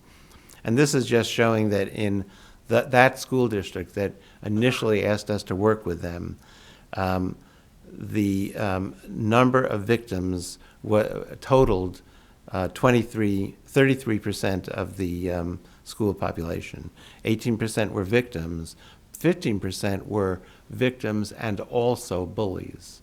And we have found that the most difficult group to work with is the bully victim group, those kids who are both victims and bullies. Victimization was associated with feeling unsafe at school, adaptive coping.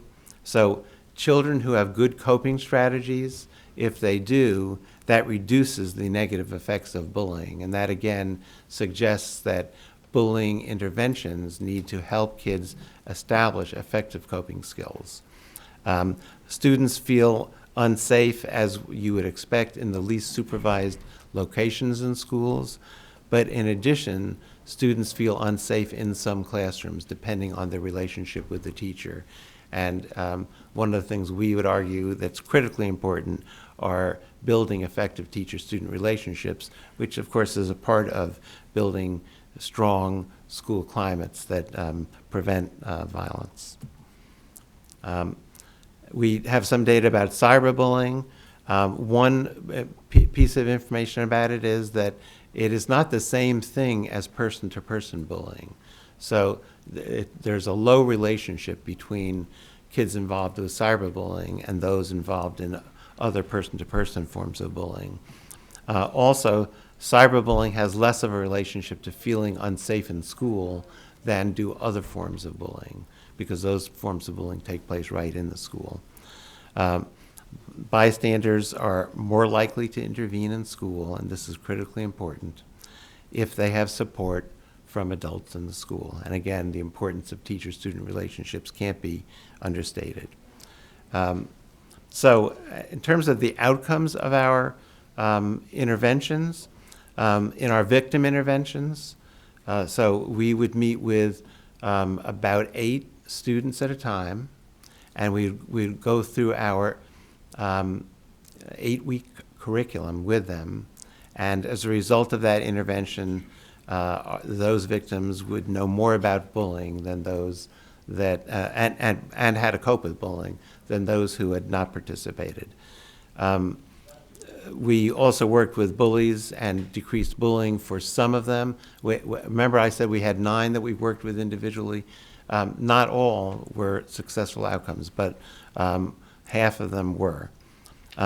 Bystanders learned more about bullying and coping also. So students that participated in the intervention that was focused on enhancing the work of bystanders was effective in increasing bystanders' knowledge of bullying and increasing their coping skills and increasing the likelihood that they would stand up and do something about bullying to support a kid who was victimized, or to go to a teacher or other adult to try to obtain help. Students with disabilities are more frequently bullied, and they need to be targeted by interventions, and we have not, that's a new area of work that we're beginning to do, but that's a really critically important area for work in this area. So that's just an overview of what we've done about bullying. With School Climate, we've worked with the Georgia Department of Education to help them in the development of the scales that they use to assess school climate. As you may know, Georgia has students, school personnel, and parents fill out a survey every year giving their perceptions of school climate. There are 2 student versions. One is for students who are in grades 6 through 12. One is for students in grades 3 to 5. We've helped to establish the reliability and validity of those instruments, and of the 2 student instruments, and are in the process of helping to establish the reliability and validity of the instruments used to measure parent and personnel perceptions of school climate. And the fact that Georgia is doing this systematic data collection every year is critically important, because it's helping to establish safer schools, because they can focus on ways to enhance their school climate.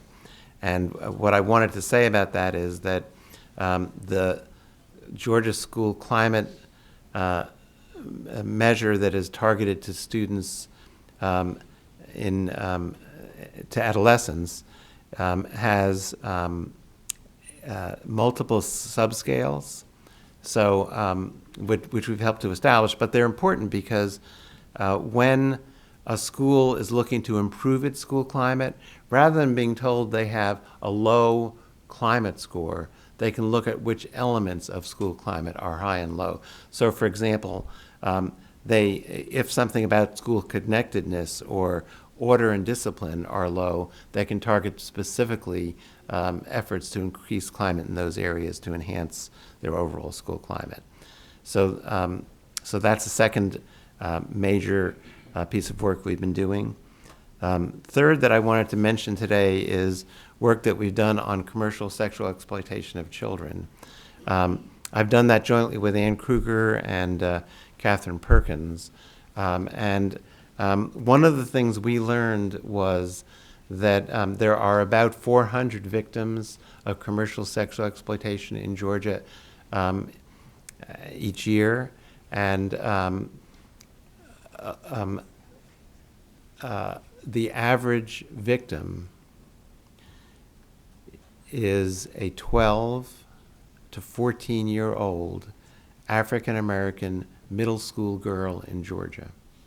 And when we heard that, we had to try to do something about this. So we've been working with a project we call Project Prevent in a number of schools since 2007.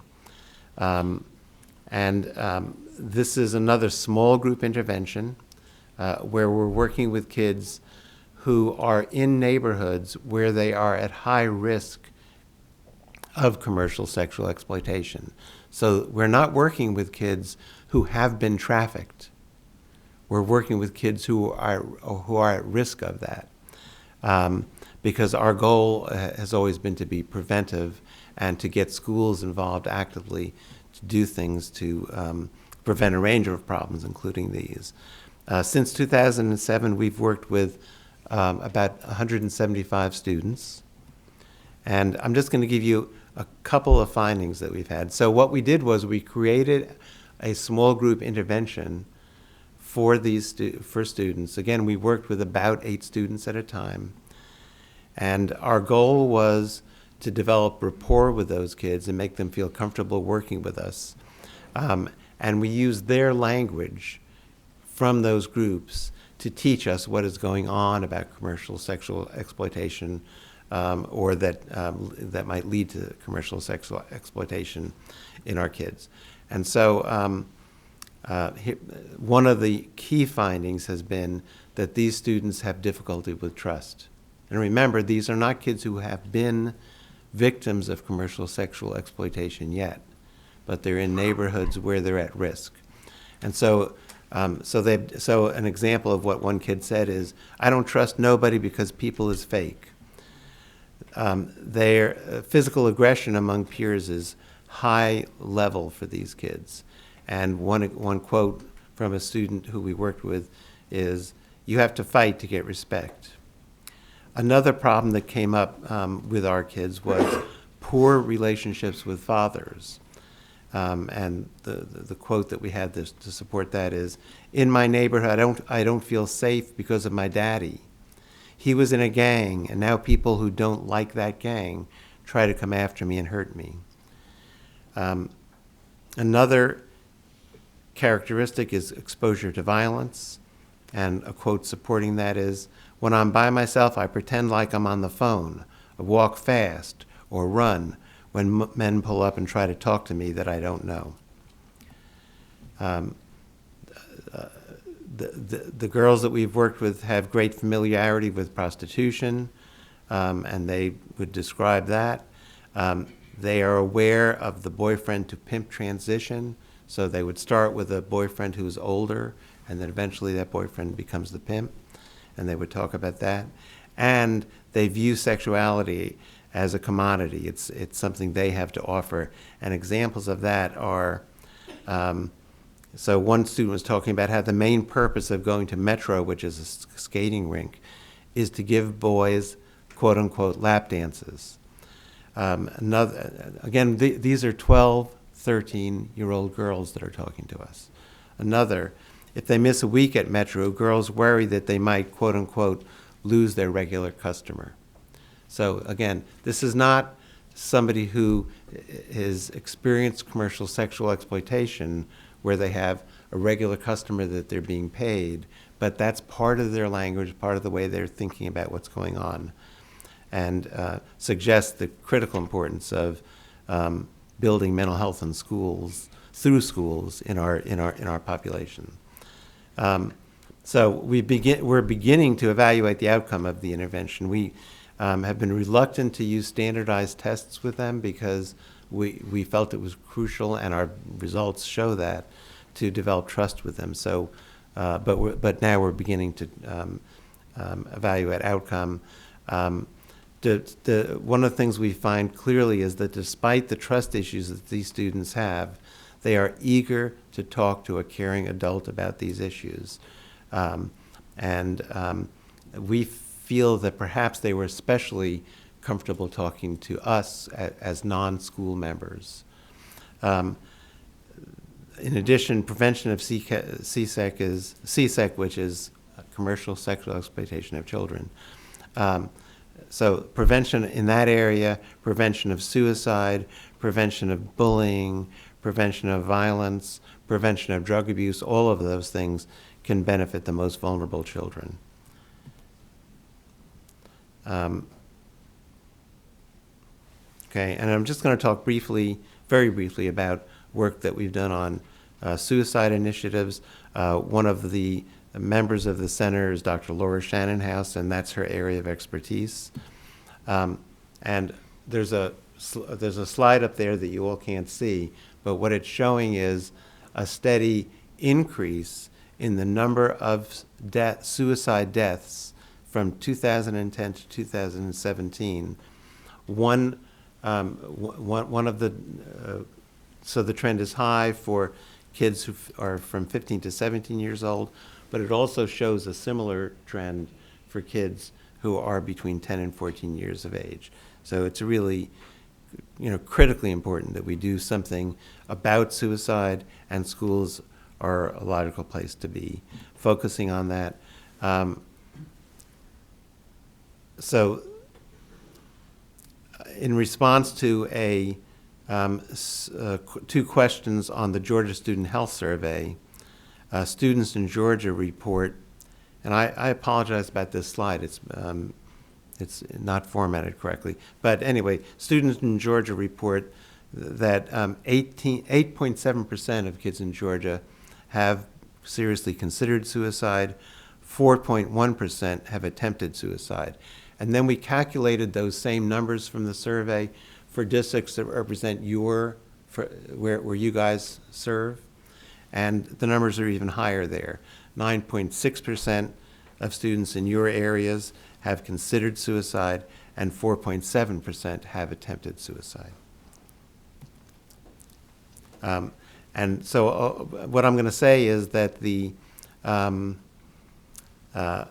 work we've done there have been basically two things. One is that we've been working with local schools, trying to help meet their local needs to assist them in preventive work related to suicide.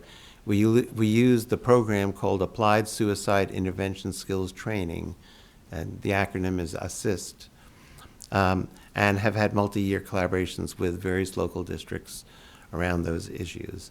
In addition, Dr. Shannonhouse is a member of a DOE Suicide Prevention Task Force, and has helped to co-develop the postvention training for Georgia schools that's currently being implemented statewide.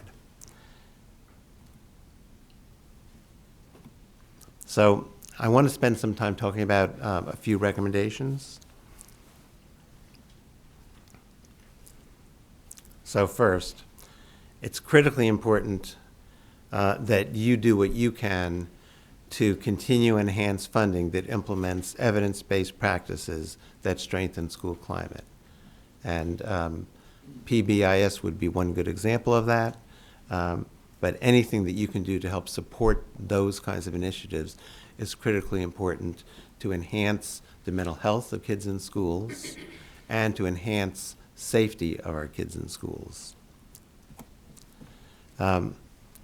It's also critically important that we enhance systematic training about methods to reduce bullying, suicide prevention, commercial sexual exploitation, sexual harassment, social emotional learning, and drug abuse. All of those areas need attention, need funding to help support increase efforts in those areas, because it's by reducing those problems that we increase the chances of having schools with positive climates that are increasingly safe. And so in addition to training in those areas, it's critically important that schools are implementing evidence-based programs in those areas. I strongly believe that the state of Georgia should create a state center on school safety. There are several, maybe around, if I counted correctly, about 18 states that have some form of center around school safety. Some of them are stronger than others. Georgia has the chance to be a leader in this area, and I strongly recommend that you find ways to provide support for creating such a survey, such a center. And we think that kind of center should be collaborative between Georgia Department of Ed and other institutions, including universities. And of course, coming from Georgia State, we'd be happy to be, participating in that. But I think it's really important, whether we participate or not, it's important that the state take the chance that it has right now to take leadership in this area. Because we have a lot of great things happening in the state right now, and we have a chance to take advantage of those.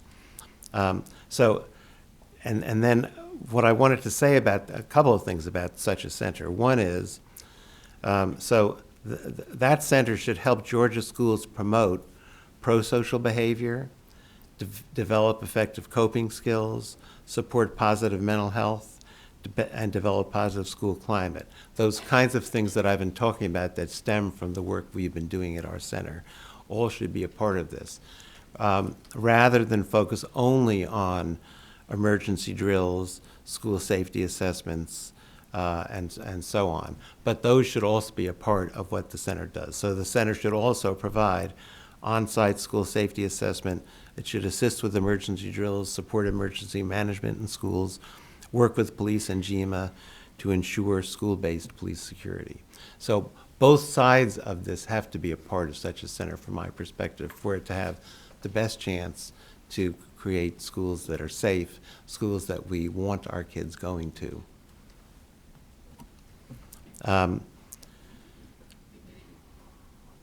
Such a center should include structures that facilitate collaboration between Georgia Department of Ed, universities, RESAs, school climate specialists, school-based mental health specialists, GEMA, police, etc. These structures should also facilitate communication and collaboration nationally and with other states. And again, I believe it's an opportunity for Georgia to be taking leadership nationally. And then certain specific things that I believe such a center should do. It should provide training and technical assistance to school staff and community partners on all of the above topics that I've been talking about. It should conduct research on these topics. It should house resources relevant to school safety. It should disseminate emerging best practices, promote best practices and evidence-based programs, provide consultation and support to schools in the state, and conduct school safety assessments. And I point out in the PowerPoint that the Georgia Alliance, the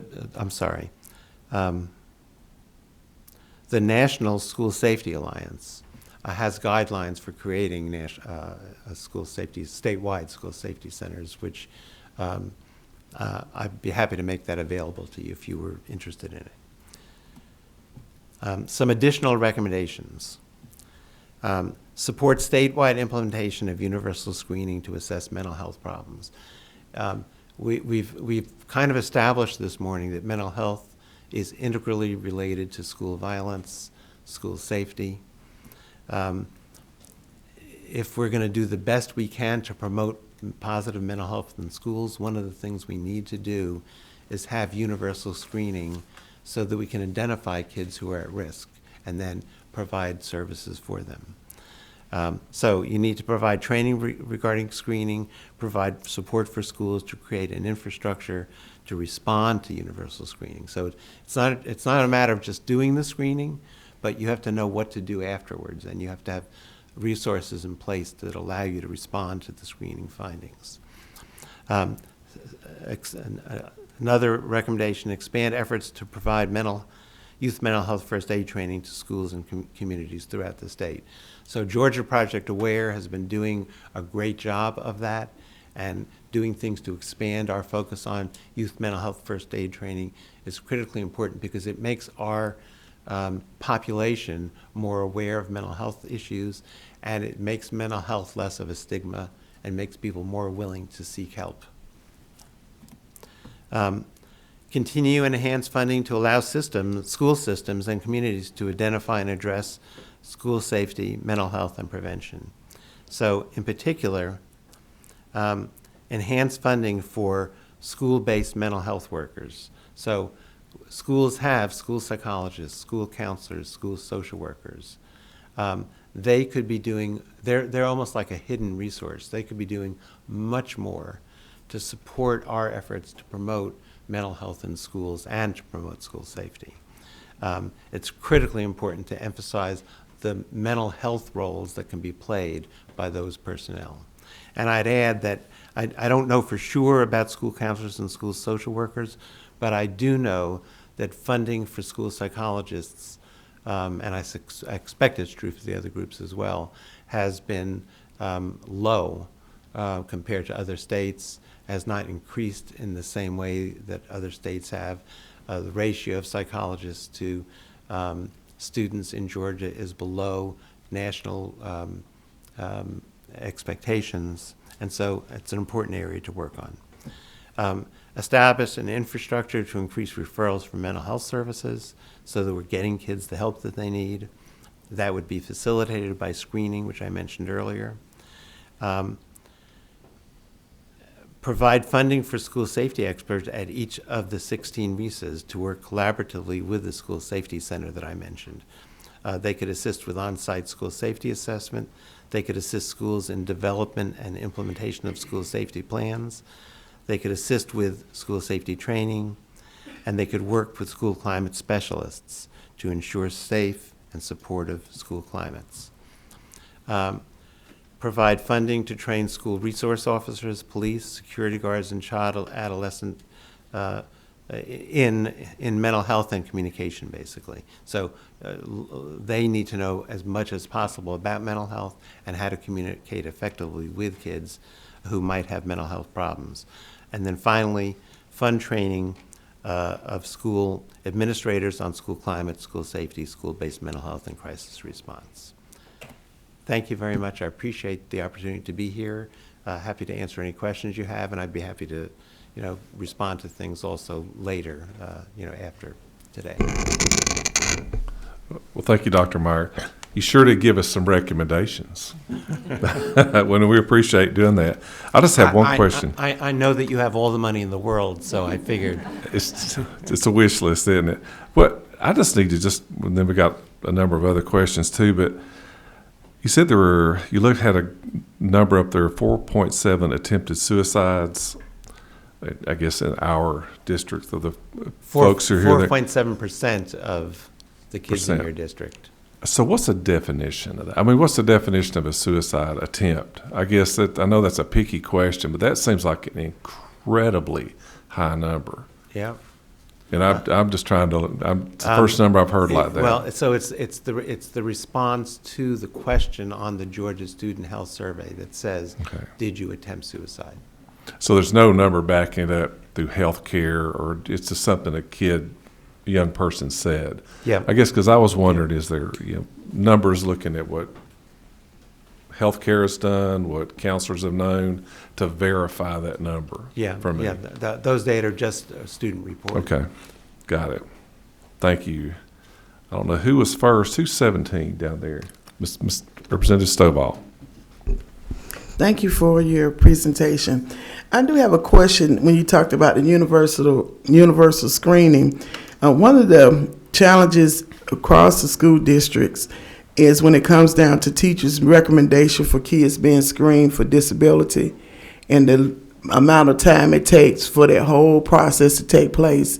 So with the universal screening, because you're kind of almost in the same area, what would be your recommendation on the difference in the universal screening that you're recommending and the challenges that the teachers and the frustration that they're facing now with making sure the kids get placed and get the support that they need so that they can be more academically ready in the classrooms? Yeah, thank you for that question.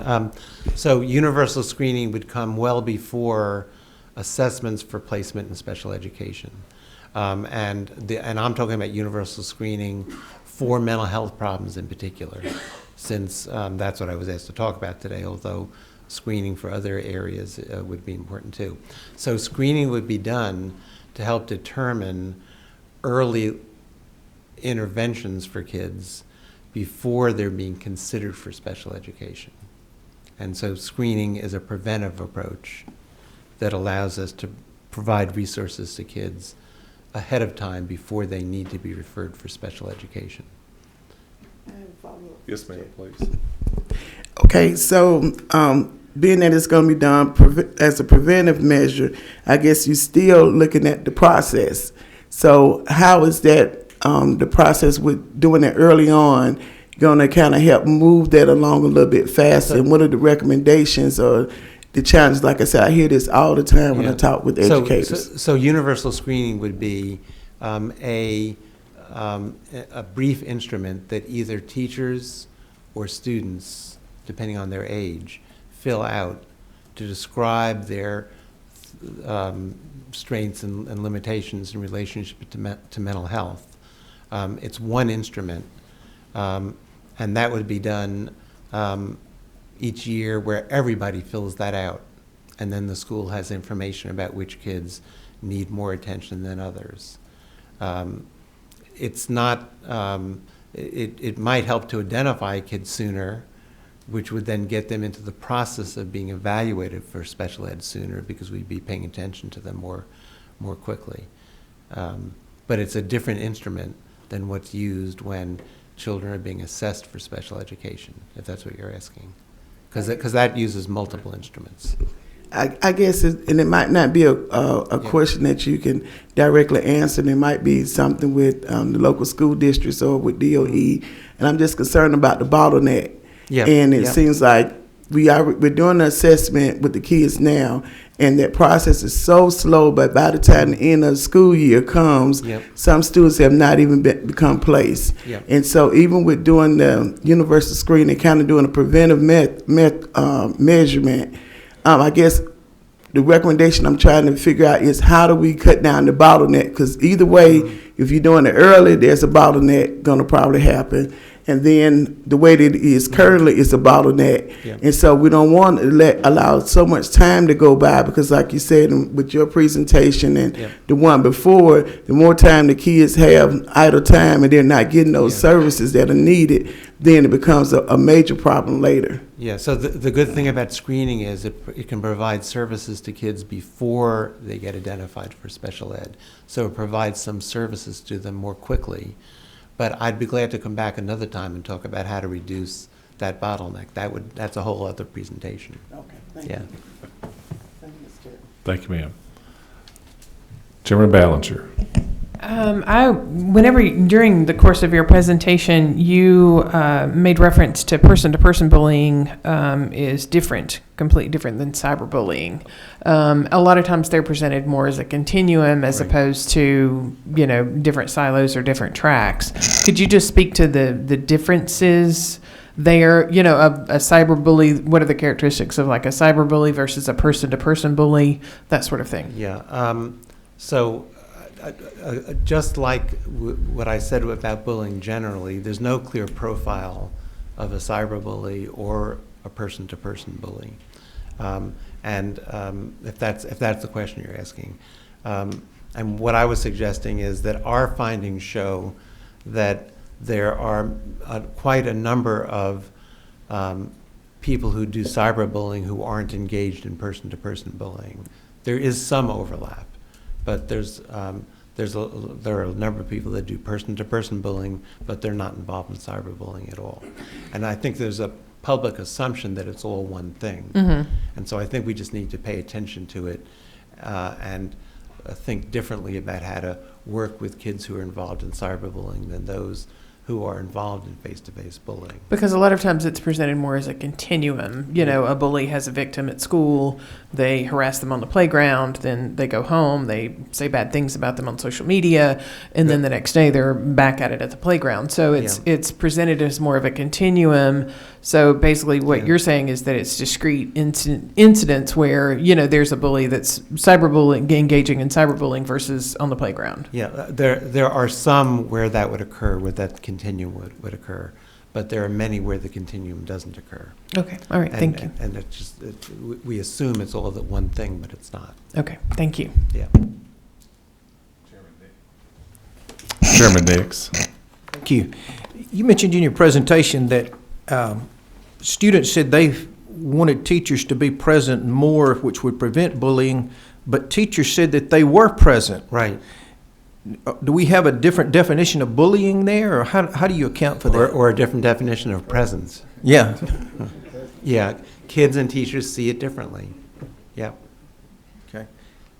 And one of the things that happened as a result of our work where we showed the schools the places where kids did and did not feel safe was the schools would then do things to make their teachers more present in those particular situations. So teachers might feel they're present, but they might not be in the stairway. They might be outside their classroom in the hallway, but they might miss the kids that are going up and down the stairs, for just as an example. Okay. Yeah. Thank you. Chairman Benton. Thank you, Mr. Chairman. It would seem that great minds think alike, because I had a question about that suicide percentage as well. On those numbers that you put on the screen, do you feel those are accurate, or do you think that's in some cases where students just see that question and say, let's check that one? It's kind of like if you ever smoked a cigarette or had alcohol or that type of thing, and kids that have never done that think it's a little cool to say, yeah, I think I'll put that down there. There could be some of that, but I think it's a reasonable estimate. I just think if it was that high in attempted suicide, that we'd have more suicides. That they wouldn't be attempted. They would have followed through with it. Well, did you see that graph that shows the steady increase in completed suicides? Oh, yes, I did. Nationally, it's going up. If I could follow up, if I could, Mr. Chair. The problems that we have in schools, and they seem to, I think they're universal problems, but does it tend to be more of a urban, suburban versus rural area where it happens more in one area than it does in others?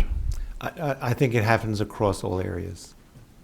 So you think it happens as often in a rural setting as it does in a urban? So with what are you referring to? Well, the problems that were brought out, the bullying, the suicide, all of those things. Is it pretty much? In other words, you've got on suicide, you got 4% of an urban area, or are you? The data that I presented was 4.1% of all students in Georgia filling out the Georgia Student Health Survey reported having attempted suicide.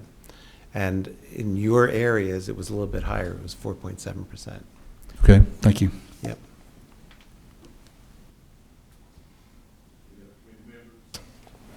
Have any questions?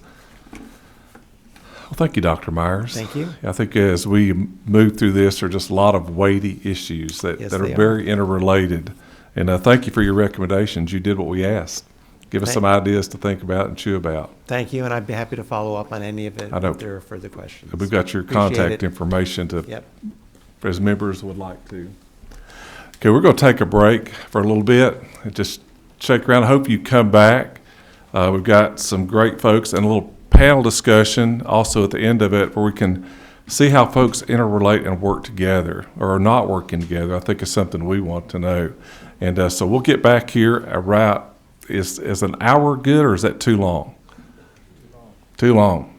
He said 45 minutes? 45 minutes, and it is now 12 o'clock. So 12:45, we'll be right back. Thank you.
This one.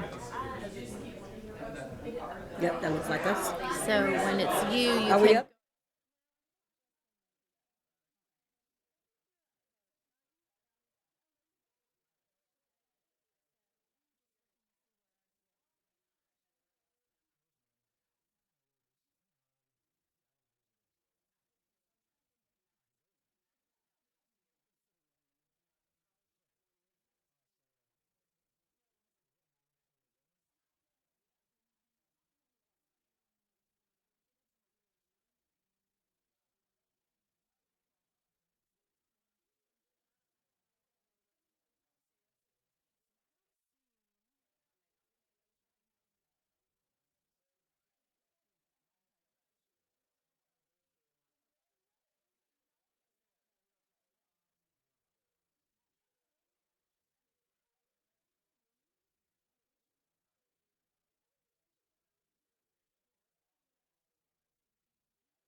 Draw back to order.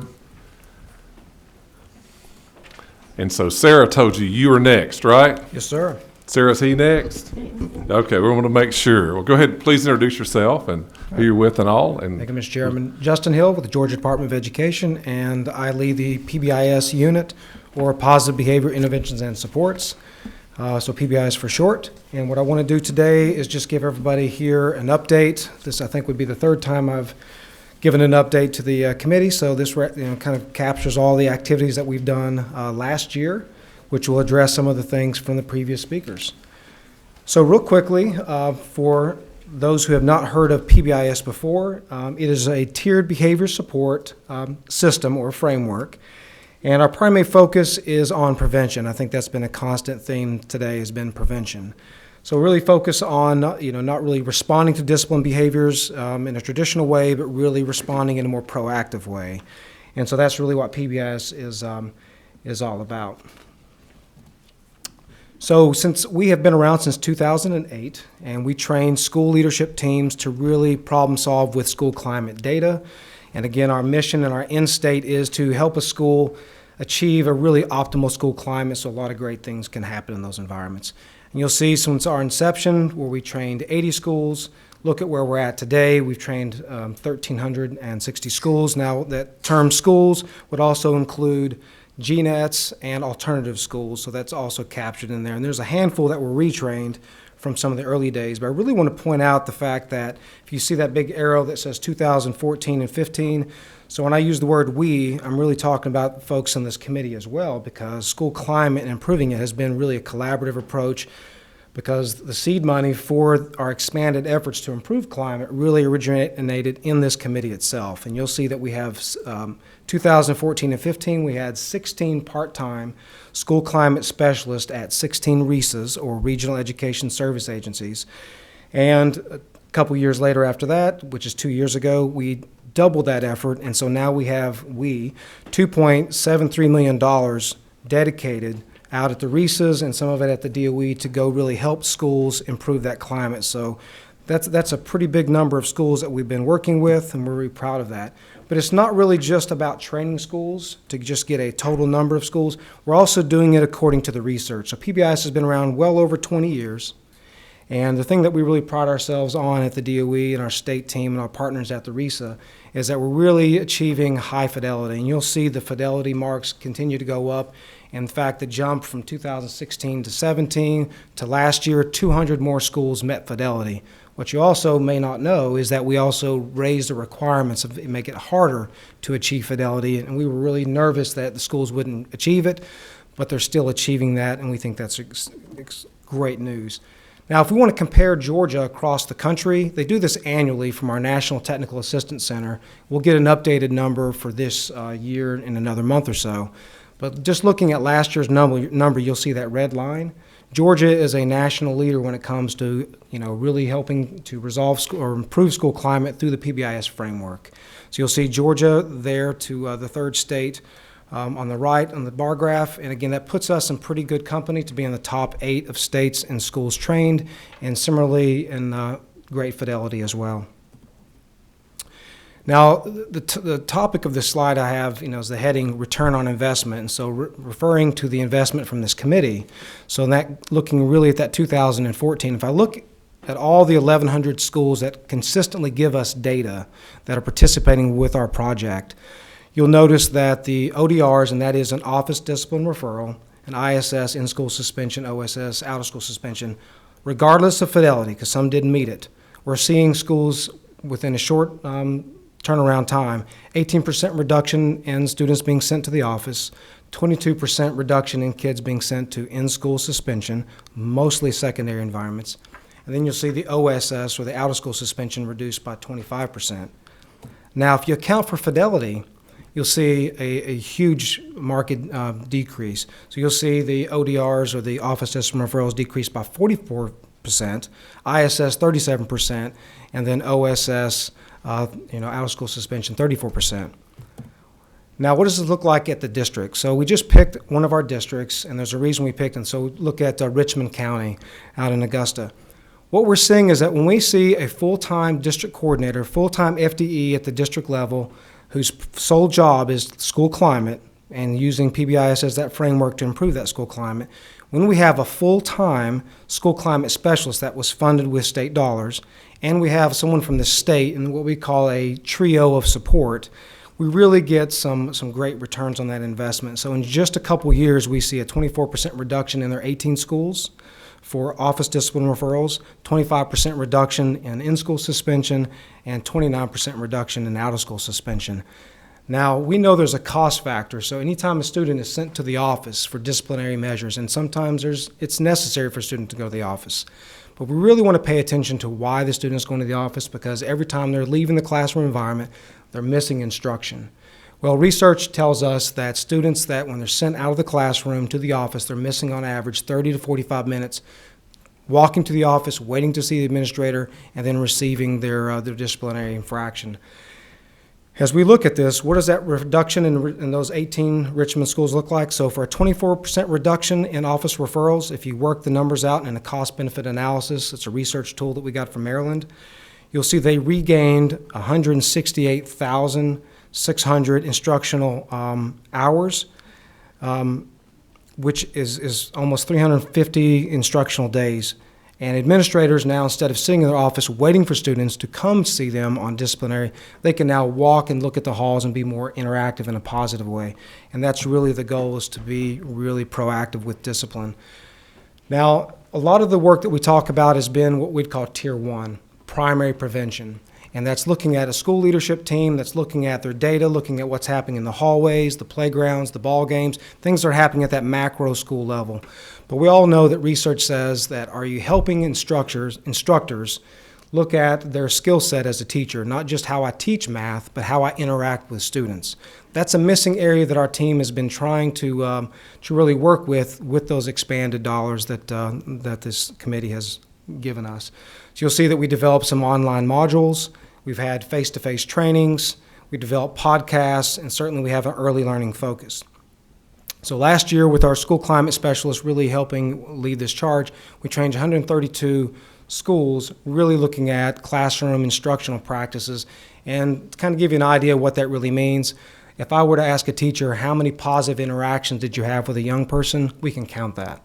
And we know that that helps improve that classroom environment. So it's not just looking at the school environment, but also the classroom environment. Even though we put things in place at Tier 1 at the classroom, we know, and we've heard today from previous speakers, that sometimes kids need a little bit more. This still does not mean they're in special ed. It just means they need a little bit more and that we need to respond a little bit differently. We'd call that Tier 2. Well, because of the expanded investment from the committee, we started training for the first time last year. We had 22 schools, and the year before 40. It's not a huge number, but it's a big growth area, and you'll see my recommendations at the conclusion. Can you tell us what Tier 2 is? Sure. Tier 2 would be small groups. So if how many students, so let's say Tier 1, 0 to 1 students have maybe an office referral. The majority of kids, if they implement PBIS and have a great school climate, over 80% of the students should never even go to the office. They should really, and if they went up there, they might just go one time. An administrator would say, what's happening? Why are you doing this? Please don't do that again.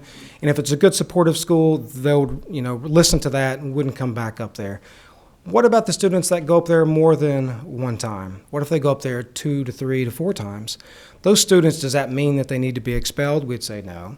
Does that mean they need to go to alternative school? We'd say not yet.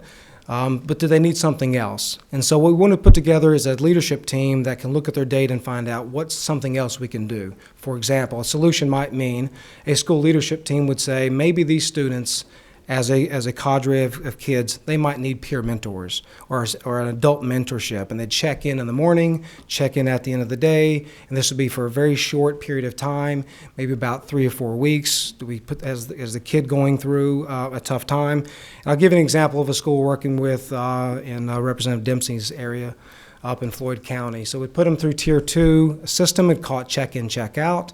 And a student might come to the office a couple times because maybe they're going through a traumatic event at the house. Maybe parents are going through a divorce and they're exhibiting, external behaviors that might manifest themselves as being an office referral. Doesn't mean it's a bad kid. It just means that kid needs something else. And why we want to put, really high intensive reactions from the adults when something simple could really resolve the problem. And that where we see is a huge growth area, and we also see a big demand signal from our schools in that. Does that answer your question, sir? So tying some of this all together. So as we heard today, research indicates that a positive school climate is critical to overall school safety. So some of the lessons learned from a high school shooting this year, and it was referenced this morning. So one of the high schools, they had a resource officer in place. That's a good thing. We want safety is paramount. Modern security system was in place at this school, and we think that's also a good thing. School recently conducted active shooter training. I've been through active shooter training. Those are good things. But in and of itself, there's a missing piece, and that's the analysis of climate. For example, news reports indicate that this young person was bullied by their teachers, their friends, and the coaches where the student went. So we'll get into the climate and the culture of that building. So if we're going to invest in really making schools better and have a better climate, the same attention that we put on safety needs to be really equalized with the same attention to climate.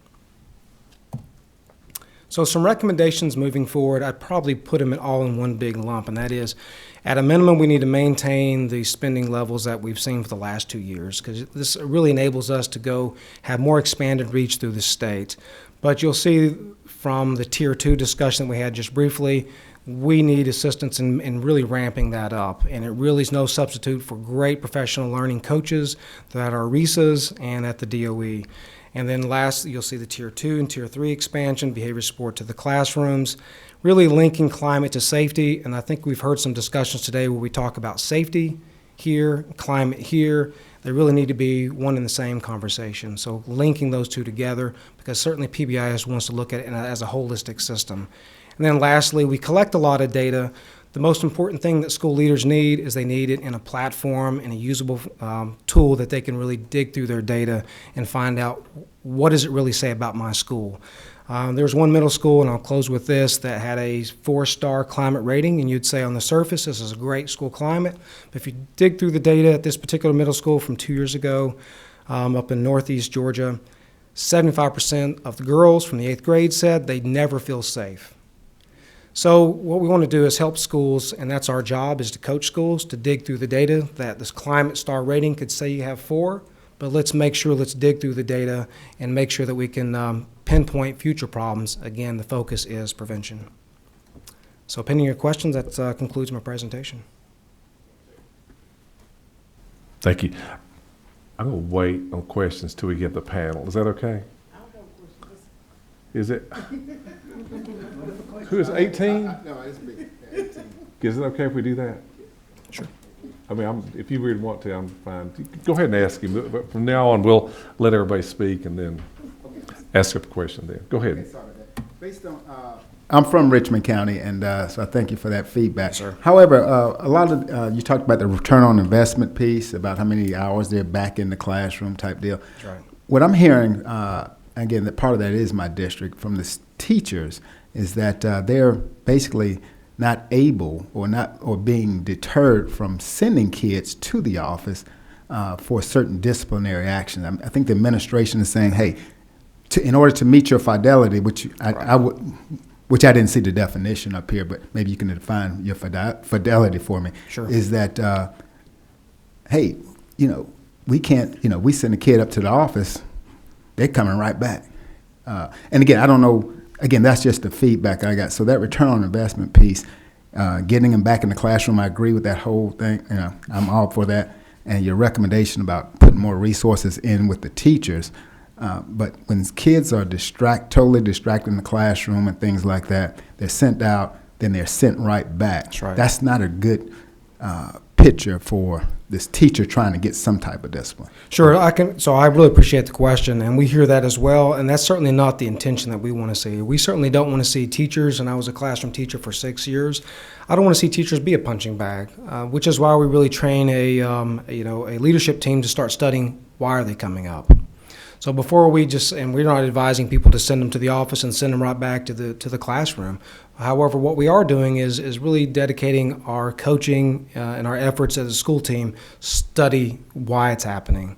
Why are students coming up and what are they coming up for? What times of the day are they coming up for? So before we even get to don't send them, because we don't say that, we want to find out, and I can go back to even when I was a classroom teacher, I started studying my own data with the help of some mentor teachers, and we found out, Mr. Hill, did you realize that you only sent teachers to the office on Friday?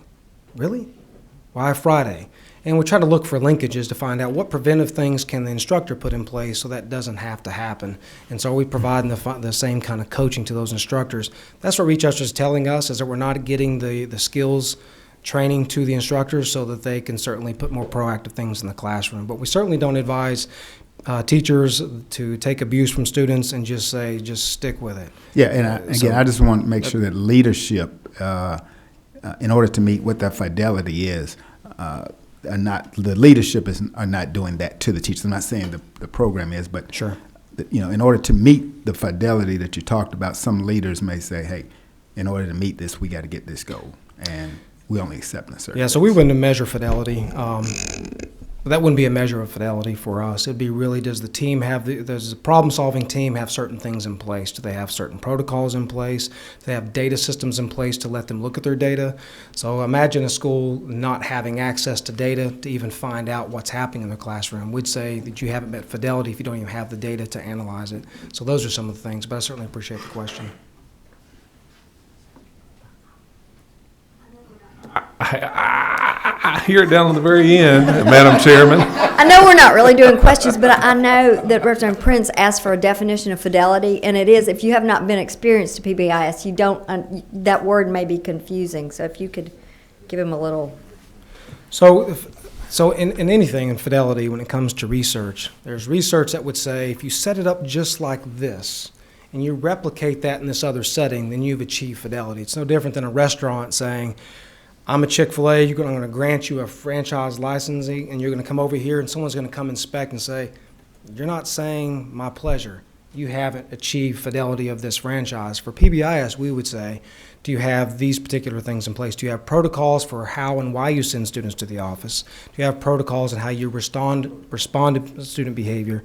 And do you have you defined the behaviors you want to see? A lot of times we see in schools where simply the schools haven't defined what it is they want to see. They make assumptions that, well, students already know what they're supposed to do. And so we go through and we help do that. And so hopefully that helps a little bit. But I can go into more detail if I need to. All right. Thank you, sir. Next up, Lila Fitzgerald with BDHDD. And along with her, is this a tag team? Yes. Ann? How do you say your last name? You'll just do it, tell us all in a minute, okay, Ann? Thank you.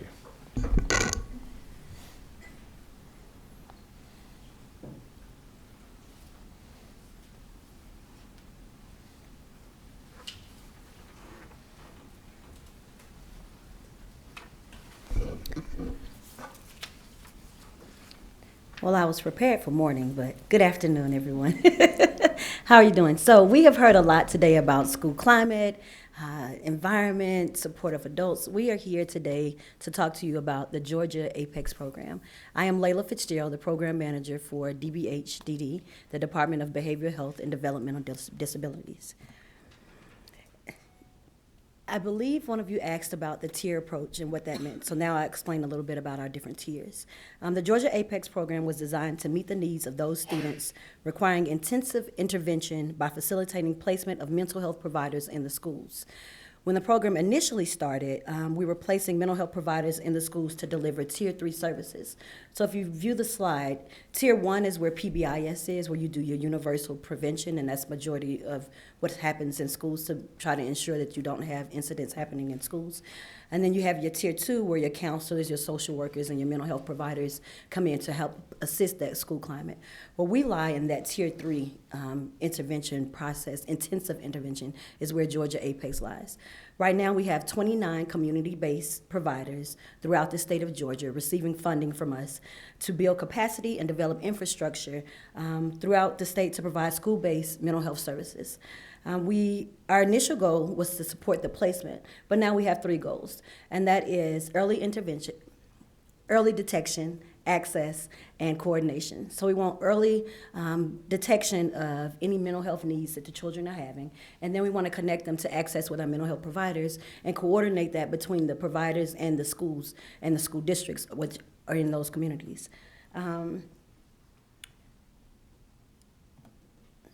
As you see on the slide, we have been doing great work over the last 4 years. We're entering into our 4th year.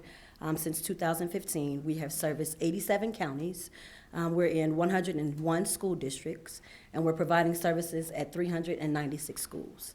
We're heavily in our elementary schools because that's where we feel lies where we can make the most change before going into middle and high schools.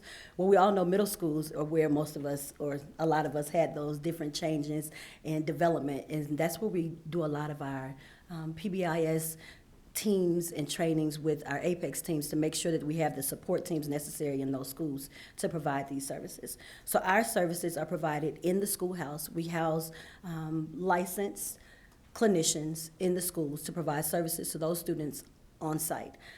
We have clinicians who are making the connection between the students and families. So the students is sometimes that first door into family needs. So having the access to that child in turns gives us access to the families, which in turns helps build capacity in the community to help those children in need. With that being said, the DBHD partners with the Georgia State University Center of Excellence to provide technical assistance and program implementation sustainability to the community-based providers, and for program monitoring and evaluation. And that's where Ms. Ann will come up and give a little more information about the data that we've received in doing these services.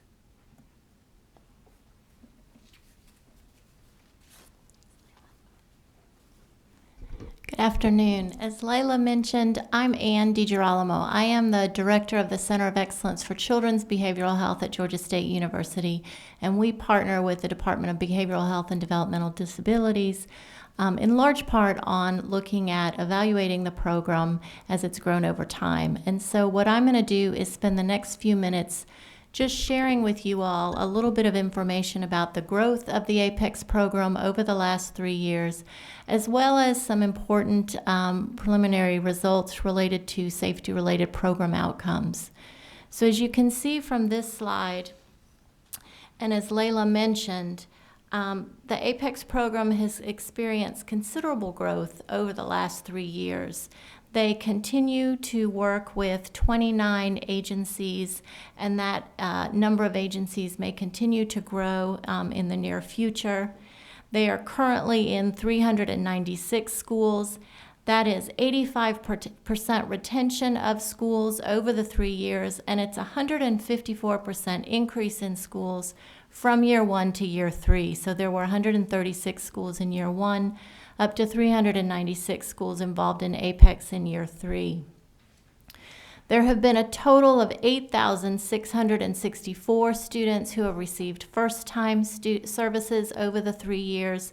That's a 42% increase in students receiving first-time services from year 1 to year 3. And that's particularly important given one of the goals of APEX that Layla had mentioned in terms of providing increased access to mental health services for students who might not be able to access otherwise. In addition, there have been around 123,000 services provided in the schools over the 3 years. Some of the services are listed over there on the right: behavioral health or diagnostic assessment, crisis intervention, psychiatric treatment, community support, or individual, family, or group outpatient services. This is a 166% increase in services provided in the schools from year 1 to year 3. APEX does prioritize focusing on children in Tier 3, those in need of more intensive intervention. And as the slide shows, all of the APEX schools are involved in some way in providing more intensive intervention to those students who need it through individual therapy, group therapy, crisis management services. However, they also do provide services to children and families in the various other tiers as well. So 97% of the schools are involved in some type of Tier 2 or early intervention activities, individual or group therapy for students who may be at risk, as Justin kind of described a little bit earlier, some screening. And 88% of the schools involved in some Tier 1 or universal prevention activities. So PBIS is an example, parent education around mental health awareness events, and youth mental health first aid. So APEX has been increasingly involved in looking at working across all these 3 tiers, also coordinating with PBIS as well, because we think it's important to have some integration among all of those functions. Lastly, what I'd like to share with you all is some information on school safety related program outcomes. We have been able to look at the school climate survey that Dr. Myers mentioned earlier and look at data prior to the implementation of APEX and then a couple years later, so from 2015 to 2017, looking at data for schools with the Georgia APEX program as well as some schools with the Georgia APEX program and PBIS, and compare that to some of the data statewide. And what we've found is that schools with APEX and APEX plus PBIS, those schools saw greater increases in their average school climate star ratings when compared to the statewide average. And that included safe and substance-free environment scores. We also saw that those schools that had APEX and PBIS saw greater decreases in the average number of students referred to juvenile court through the schools when compared to the statewide average. If you look at the table on the bottom, we also identified a few indicators that we felt were important to thinking about school safety, any discipline incident, any discipline action out of school suspensions. I know that Justin referred to some of these earlier as well. The numbers in the table represent the average number of incidents per school. And what's important from this table is it's a good thing that over the time period 2015 to 2017, statewide, you do see decreases in the average number of incidents per school. If you look at schools that had APEX, they had a significantly greater decrease in those incidents compared to schools statewide, and you see a similar trend for those schools that had APEX and PBIS. So we see these as promising results. We are interested in continuing to work to monitor the program, to continue to look at these data in an even more robust fashion as the numbers grow greater. We hope to also collaborate with Department of Education and also looking at some of the individual level data of the students and the families who are involved in the APEX services. So there's more to come over time, but we're excited by what we see. So thank you, and this is contact information for the folks involved. Thank you, ma'am. This one next. Melanie Dallas. Excuse me, for Highland Rivers. I had to ask permission, I'm sorry. That's fine. And Sarah, did you say that our presentation is on here, or? I do not, unless it's under here.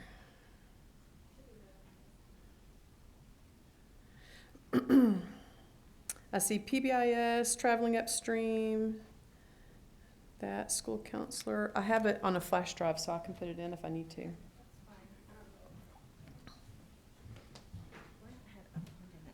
Computer, so oh yeah, it's not there because there was 3 of them. Oh, unless he has it under, I don't know that it would be under anything else. Yeah, maybe just get. You want to just try to? Yeah.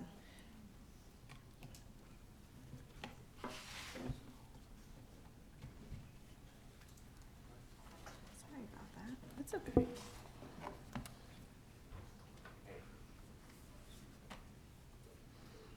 So Chairman Jaspers, this is the whole file I have for you, since I thought, you had mentioned how much you like to sit and read at night. So I actually included several studies for you. So That sounds like a threat.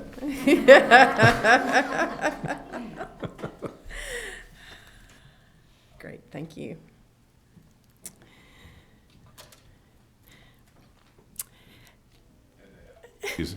And now a friend and fellow Pickens County and Melanie Dallas. Thank you. I was afraid you were going to tell a funny story about me. I'm No, glad I'll we save didn't- that. I'll save that. I'm glad we didn't have to go there.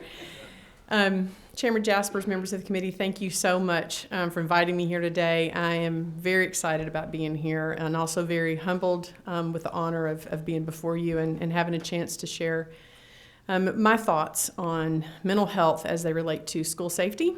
So I took a little bit of a different perspective than maybe some of your other presenters. And as Chairman Jaspers knows, I'm really kind of representing the boots on the ground. So I'm the CEO for Highland Rivers Health. And we are your CSB that is in Northwest Georgia. We cover 11 counties, sometimes 12 counties, sometimes 16 counties, sometimes 18 counties. It just depends on the day. We have about close to 1 million individuals in the population of that area. That we're your largest CSB in terms of the population that we cover, and we actually have 10% of Georgia's population up there in our Northwest Georgia area. So it's pretty significant. I'm also a licensed professional counselor. I've been working in behavioral health for 30 years. I started when I was very young. Let's just say that. In addition to that, though, I am also a mom, and I'm also a grandmom. And so this is a topic, not as an educator, that really hits close to home for me. Having raised 2 boys who are very thankfully and gratefully in their 20s now, although their brain development is not complete, as we'll all find out. So in my recon of the study committee, I find that we do not have any neurobiologists sitting here on the study committee. So I thought that I would just share some information that I think might be a little bit helpful for you to understand a little bit deeper about when we start to talk about the impacts of on a youth. And when we try to look at what leads to school violence and what leads to violence in our communities, I think if we go back and look at the developing brain, it gives us a lot of insight into how choices get made and where kids end up. I think it also helps us to identify what are the things that we can do at a community level, which will help change the complexion of that. So Humans are the most neurobiologically incomplete species when we are born as anybody else on the planet. Most any other species can kind of care for themselves or at least do something. Nope, not us. But what we have to start understanding as we consider the neurobiology, and that's just the development of the brain, is that people talk to children as being resilient. Children are not actually resilient, they're malleable. Resilience would indicate that there's a certain level of strength that you can kind of get back to. Children aren't there yet. Adults can be resilient, but children are malleable. And what that means is they are molded by their environment. So the things that happen and occur in their environment are going to have an impact. They're going to have an impact on their life. They're going to have an impact in their developing brain. 90% of all of our brain growth happens in the first 3 years of our life. So if those 3 years aren't good, it doesn't bode well for that child. And the brain actually grows. I'm going to give you a little bit more information about this in the next slide, but the brain grows to fit whatever experience that child is having. So if it is in a supportive, nurturing, engaging environment, that's great. That's the best situation for brain development. But if that child is not, if that child is in an environment that induces a stress response, that's not a good foundation for brain development. So the stress response when we're born, we really have two emotions that we can engage: fear and the absence of fear. That's it. Not love, not compassion, none of that other stuff that we want to think of as positive. Fear and absence of fear are the only things that our brain know how to, what drives that brain in terms of its functioning. Good, positive, nurturing, healthy brain development only occurs in the absence of fear. And so if the child is not in that absence of fear state, that's going to impact that child's brain development. So the brain is not fully developed until late in the 20s. I'm not responsible for the next message. It is research. For men or young men, it is later in the 20s. For females, it's a little bit earlier. It's about 24 to 25 for females, right around 28, 29 for males. So when we start to consider that most youth have been exposed to roughly 16,000 simulated murders and 200,000 acts of violence by the time they're 18, I think we can start to consider the impact that actually might have on some brain development. Another interesting fact that I think we tend to consider that infants who are impacted by violence in their homes, domestic violence, we think of infants as not really knowing exactly what's going on and not being impacted. The most recent research shows that because an infant's brain is so vulnerable, it's at the most vulnerable period, particularly during those very early times, that they actually are the most impacted.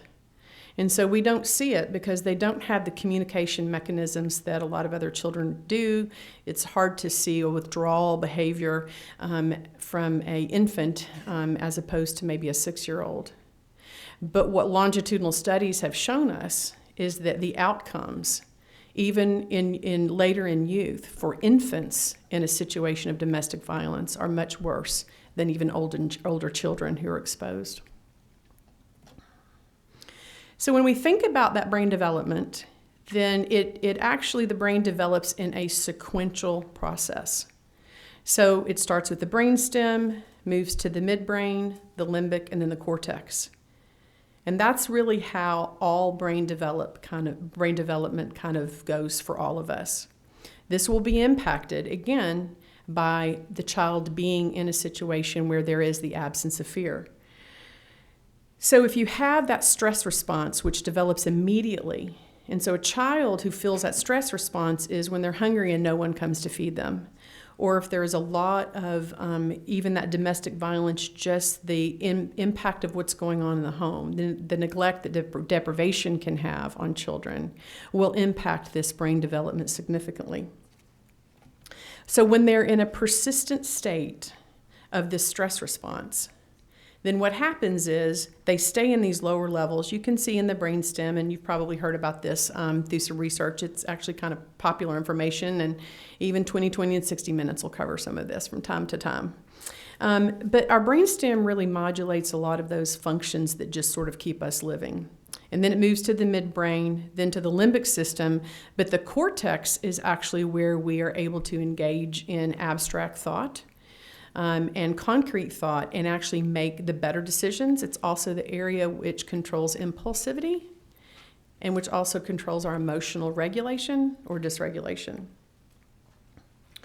So if a child is in a threatened state or in a stress response based on their exposure to violence, then they're not processing information in the same way that other children will process that information. So Dr. Bruce Perry, who's probably one of the premier physicians who has done really started a lot of the research on brain scans so that we could start to understand the impact of deprivation, neglect, and violence on a child's brain, has come up with what he calls the state dependence of cognition. So if you've ever had that moment, if you have your own children, and you ask yourself, even if you don't ask it out loud, but you might ask it inside your head, what were they thinking? Well, here's the answer to that question. So depending on what area of the brain is being used, it's going to impact what that functional IQ is for that child. And so if you look at and on the left you have sort of that, the blue, which responds to sort of the neocortex or the neocortex, which is that higher level thinking, which develops later. That's where abstract and reflective thought occurs with a calm brain. Then you go all the way over to the right and you look at where in a reactive or reflexive state, just acting on reflexes, nothing but survival, in a fear state, you've actually dropped down to a functional IQ of about 50 or 80. So if you think about whenever you've had situations with any of your children, or maybe children you know, maybe the neighbor's children, this is, if they're sort of in that fear state, this is part of what happens. But normal development helps to, in nurturing environments, help to engage that reflective, abstract, calm brain where most of us really want those decisions to be being made. So this kind of gives us some insight into how that brain development impacts the way that we think. So when you transfer this to like to the school classroom, if you have a child where there's domestic violence going on in the home, that child's not going to be in a situation of being able to learn. And you can have two children with the exact same IQ, but the child who is in that situation of violence or in that fear state with their brain is not going to be able to absorb information. In that fear state, you actually can't really process verbal interactions. You pretty much just are looking for signs and body language and things like that are actually going to impact your thinking. So then let's think about how does that kind of impact where we go? So I have listened with great interest today of how we've had several folks who've talked about, can we actually have a profile or a predictive model? And what we hear is no, we can't have a predictive model. And when we try to identify perpetrators of school violence, bullies, and we try to work backward into a predictive profile, it's very hard because there's certain things that are very similar, but then there's things that are very different. So there's not one, two, or even maybe three things that say this is going to predict who is going to perpetrate school violence within our communities. But if we start with what are those things that we know put a child at risk, and we start with a larger body of information and say what we can do is identify earlier what are those risk categories that we can say, okay, we know they absolutely may not go on and perpetrate acts of school violence, but we know they may be at risk if there's not some level of intervention. And we can actually do that fairly early. So Phil Chalmers wrote a book, Inside the Mind of a Teen Killer. It's very interesting if you haven't had a chance to check it out. It's not particularly light reading, but Phil Chalmers has interviewed more than 200 inmates and individuals who did perpetrate crimes and murders while they were in their teens. And so he found 10 things that were common amongst those folks. And the top 3 that are listed are the top 3 that hit almost every one of those interviews. It's an abusive home life and bullying. No surprise. Violent entertainment and pornography. Anger, depression, thoughts of suicide. We've heard that. I think every speaker has spoke to something about suicide today. Drugs and alcohol abuse. Cults and gangs. Easy access to weapons. Peer pressures. Poverty and criminal lifestyle. A lack of spiritual guidance and appropriate discipline. And mental illness and brain injuries. So I think if we look at even those just top 3, and we look at an abusive home life and bullying, violent entertainment and pornography, and anger and depression, those are things that we know when we have those things occurring in our communities, that's going to put us at more risk for school violence, and it's going to put our children more at risk for perpetrating what we think of as school violence. So the need for mental health intervention. We actually had a report from the Surgeon General. He said that it is as critical to children's learning as immunizations are to their health to provide for their mental health. Highland Rivers Health, we are one of the apex providers. We have 21 schools, which we provide school-based behavioral health services in.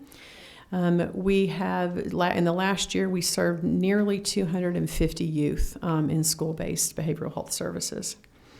If we consider, though, that approximately 21% of youth in the U.S. between 9 and 17, they have a diagnosable emotional behavioral disorder. Less than 30% of them receive any service at all. Only one half of all of the lifetime diagnoses of behavioral health have an onset by age 14. So we know. We can look at those risk factors. We can look at the issues of mental illness. At greatest risk are youth who are living in poverty, who are in isolated rural areas, children who are belonging to minorities, and children who are in foster care. I don't think any of that comes as much of a surprise. So let's talk a little bit about one of the things that Phil Chalmers spoke to in his book was about media violence. And so let's just look at what does the research say about media violence. I'll tell you my own experience having raised 2 boys, and I did not know then what I know now. And I will just tell you that it was by grace that I made some of the decisions that I made, because I just didn't feel comfortable about this whole thing. I was not raised in an era of video games, and we live on a 40-acre farm, and I just couldn't understand, why don't you just want to go outside? So we were, my boys at that time would have said we were really bad parents around video games because they could never play video games unless they were playing them in the living room and I was watching what was going on. They did not have TVs in their room. They didn't have gaming systems in their room. Because my spirit was not comfortable with that. And that's what I always told my children is if your mama's spirit is uncomfortable, then I just can't get to yes. And I'm so thankful, even as I was doing the research for this group, that that's the place that I was in. More than 1,000 studies, including reports from the Surgeon General's office, National Institutes of Mental Health, and studies conducted by leading figures within our medical and public health system, have pointed overwhelmingly to a causal connection between media violence and aggressive behaviors. This was a joint statement that was made before bipartisan bicameral congressional hearing in 2000. This was a joint statement that was put together by the American Pediatrics Association, American Psychological Association, American Academy of Child and Adolescent Psychiatrists, and the American Medical Association. So you had all of those professionals saying we're really concerned about the impact of media violence. And so one of the reasons that I actually wanted to give you some of that information on the neurobiology is because when you actually overlay a developing brain with first-person shooter video games, you actually have a mass murder simulator. It is the same technology that our law enforcement, I'm kind of disappointed that we've lost most of our law enforcement. It is the same technology that our law enforcement officers use to override that part of our brain that says we act to preserve life. So there's just some, it's kind of like a safety catch that says we want to preserve life, that's what we're here to do. But in certain circumstances, with considerable training, you have to preserve greater numbers of life, and you may actually have to shoot someone. The law enforcement have to be trained effectively to be able to do that. When you take that type of simulator technology, you place it into a video game, a first-person shooter video game, on a developing brain, then what we see is that that higher level thinking, that higher level of development in the cortex that manages our impulsivity, our mood regulation, we don't get there. Because those video games keep children maintained in those lower levels, in those earlier, more limbic and diencephalon areas of the brain in terms of their development. In 1997, there was a shooting in Paducah, Kentucky. It was a 14-year-old freshman. And he walked into a prayer circle in a large foyer in his school. And he shot 8 rounds into the prayer circle with 100% accuracy. Every shot hit a target. That's hard to achieve for some of our best trained law enforcement officers. 2 weeks prior to that incident, he had never, ever touched a real gun. But he'd been playing first-person shooter video games for several years on a daily basis. Pretty accurate. Pretty impressive marksmanship. So that's why I say somehow we have to look at how do we educate families. When I started to read some of the dialogue that just described some of the first-person shooter video games, I couldn't believe it. I had no idea. I had no idea that those were some of the things that our children were being exposed to. I think another thing for us to consider, even as we get into an older population, is our disconnected and disenfranchised youth. So these are youth that are between the ages of 16 and 24.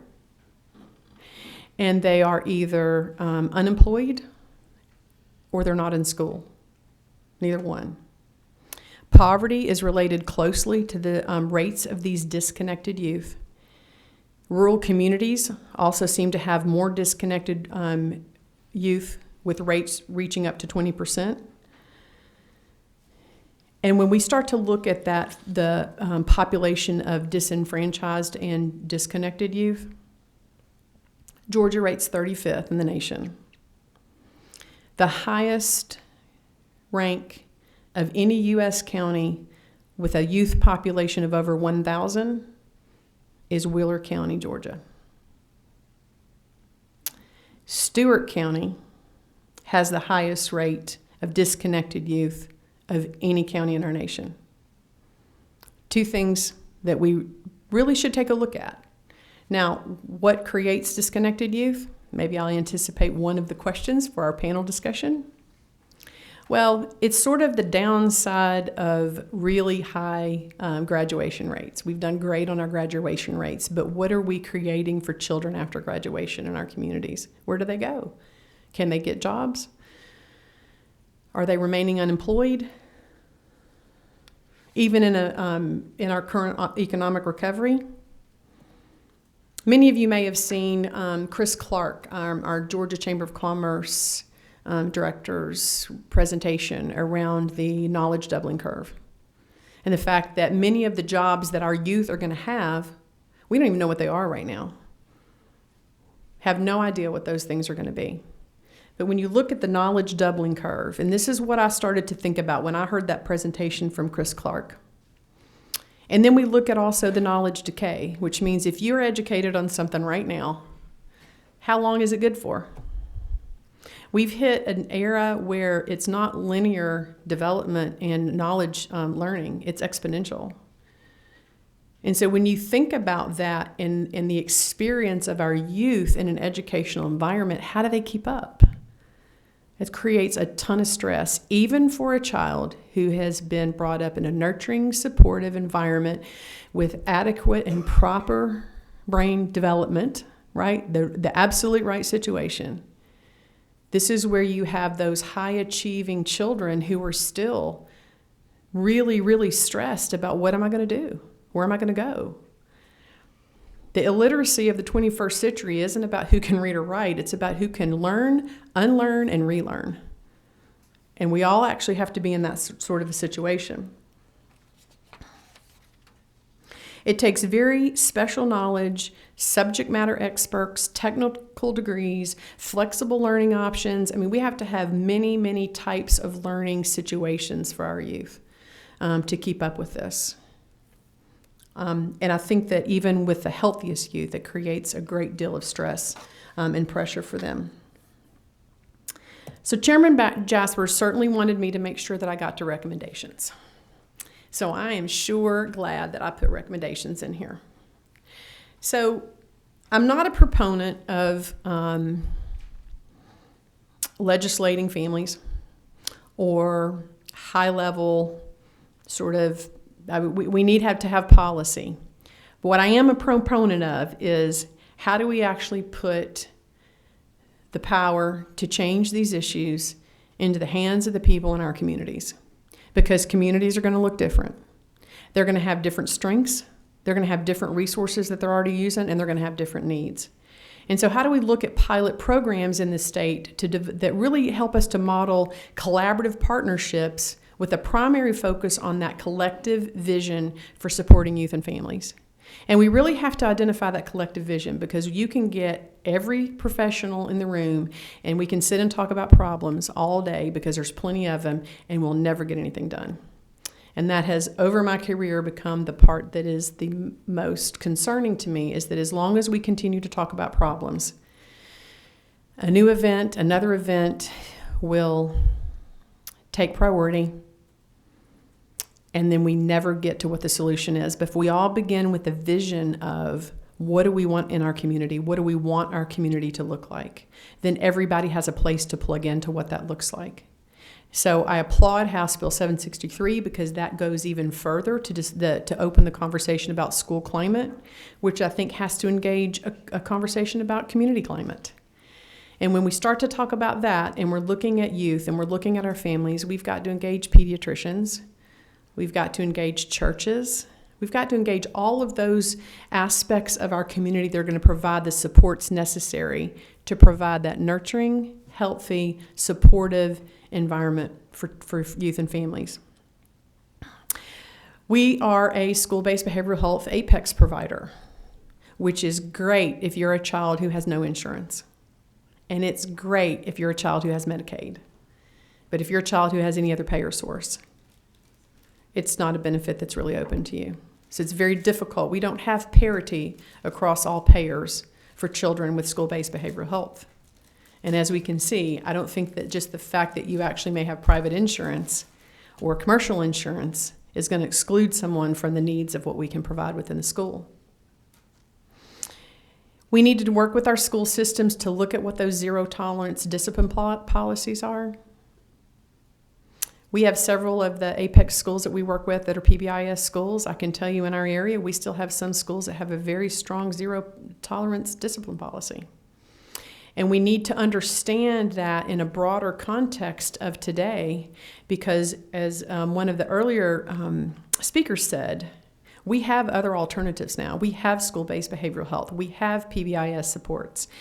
And those positive connections and those supports may be the only thing holding that child together.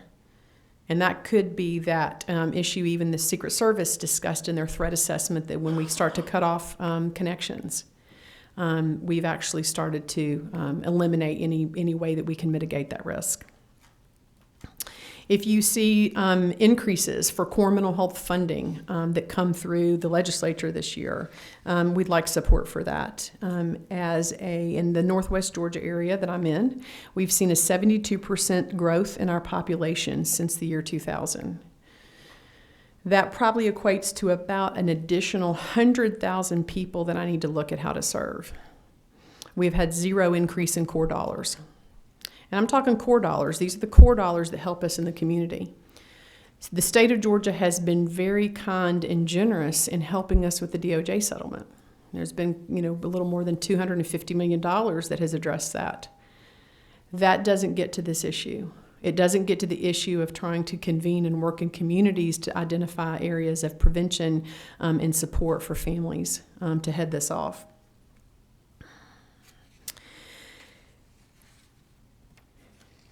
We would I'd like you to consider some type of legislative educational program aimed at parents that's going to engage them in better understanding of the impact of media violence on youth. Again, I believe that there's a lot of families out there that don't even know. I think their children are probably sitting in those rooms, they're engaging in those games, and they have no idea what is happening on those games. Allow communities to evaluate utilizing GUARD 911. Have you guys heard at all about GUARD 911? So I heard about it by Lieutenant Colonel Dave Grossman, and in a training that I had with him up in Baltimore at one point. It's a very interesting opportunity, I think, for schools and campuses and healthcare providers. So it uses geofencing technology so that you could have a school set up in a program like this. And what it does is you have federal, state, and local law enforcement officers who voluntarily engage in this program. And what it will uses is an app that will almost immediately send a response out. It auto dials 911, but it sends a response out to all federal, state, and local law enforcement officers, whether they are on duty or not on duty, to respond that that they are in the vicinity of an issue that's happening. So they had one situation where a teacher activated this through the app, and there was somebody on the scene within 12 seconds. And so when we think about what happened, one of the things that we learned with Sandy Hook is that there were 20 students and 6 staff in the process of 303 seconds. Particularly in our rural areas, I don't think that you have law enforcement support that can probably respond quite that quickly. So the analysis from GUARD 911 is that they would have improved that response time by at least 42 seconds. So I think we could also look at programs like Strive, striving to reduce youth violence everywhere, and Take the Challenge. Those are both media reduction programs to reduce the impact of media. And Take the Challenge actually is a school-based curriculum program that looks at reducing media.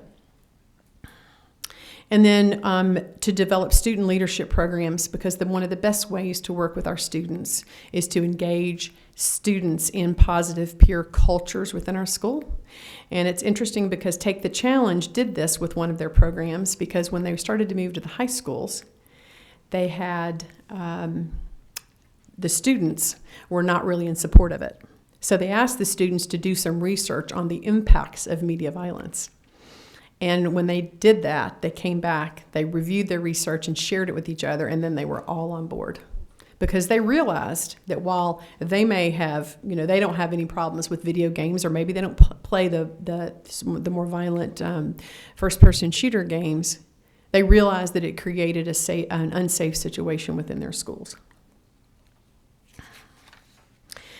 So lastly, what I'd like to do is share with you a case example of a youth that we worked with. So we had a teenage boy who started behavioral health treatment at the age of 7. Not with us, this was quite some time ago. He was doing very well academically, but he struggled with feelings of suicide at age 7. There were other members of his family who had a history of mental illness. He had been subject to verbal abuse, emotional abuse, and a witness to domestic violence. He had a history of verbal and physical aggression towards his siblings. And a teacher at school noticed at the age of 7 that he was engaging in writing some pretty dark stories. So there was a concern around that. Prior to working with us, he was in high school at the time that he was referred to us. This was just within the last year or so. He had had 2 hospitalizations, both for suicidal ideation. And he was also threatening to harm some of his family members. When his outbursts became really aggressive, he threatened to kill his mother and himself. He was physically aggressive in the home, breaking doors, threatening family members, and his mom was fearful for her life and for the siblings. Wanted him out of the home, just was done. So following that most recent hospitalization, he was actually well off point academically. And so getting back into the school was going to be a real challenge because he was way too far behind. Not to mention the emotional stuff that he was now dealing with. He admitted to some very non-specific feelings of suicide at the time. So we started in the school, and then we engaged that family in another program called Home Again. And that's where the function of both of those programs really work together. Home Again is a program for families who are in crisis to try to really mitigate their crisis, a very intense, involved program. There was a lot of work that had to be done with mom because, as you can guess, mom was not the one who ran this home at the time because she was fearful. So she was making decisions not as maybe a parent would, but as a person who was trying to survive and who was afraid of her own child. Through 6 months of very intensive work, we were able to get this child back in school. And most importantly, and I'll tell you the absolute critical thing that really worked was the work we did with mom so that we could get mom back into a place to parent effectively, to set appropriate boundaries, to set healthy boundaries, to allow that child to have natural consequences of their behavior. And that was something sort of new. Challenging children are very difficult to parent. And so we have to engage around those kinds of activities with this parent. So once we got that all stabilized, the child was successful, the child graduated school, and the child was gainfully employed by the summer. And it's doing well. And that is from everything that we've sort of heard today. If we were going to look at what that child was at risk for, he hit a lot of the markers. A lot of the markers. So our school-based behavioral health programs work. They identify families. They can identify youth earlier in the process than if we didn't have our school-based behavioral health.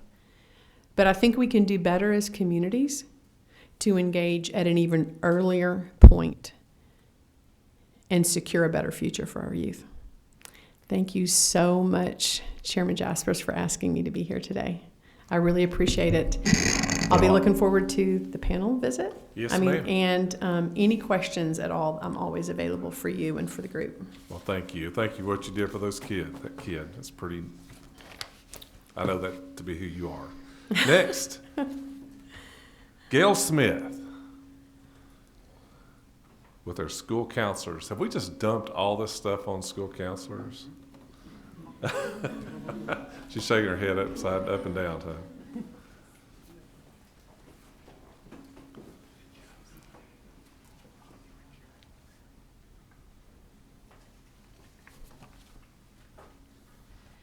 Chairman Jaspers and to the rest of the study committee, thank you so much for having me here today representing Georgia School Counselors Association, talking about the role of school counselors in school safety. And I'm supposed to pull up that PowerPoint, right?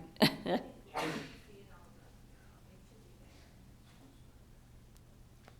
it is.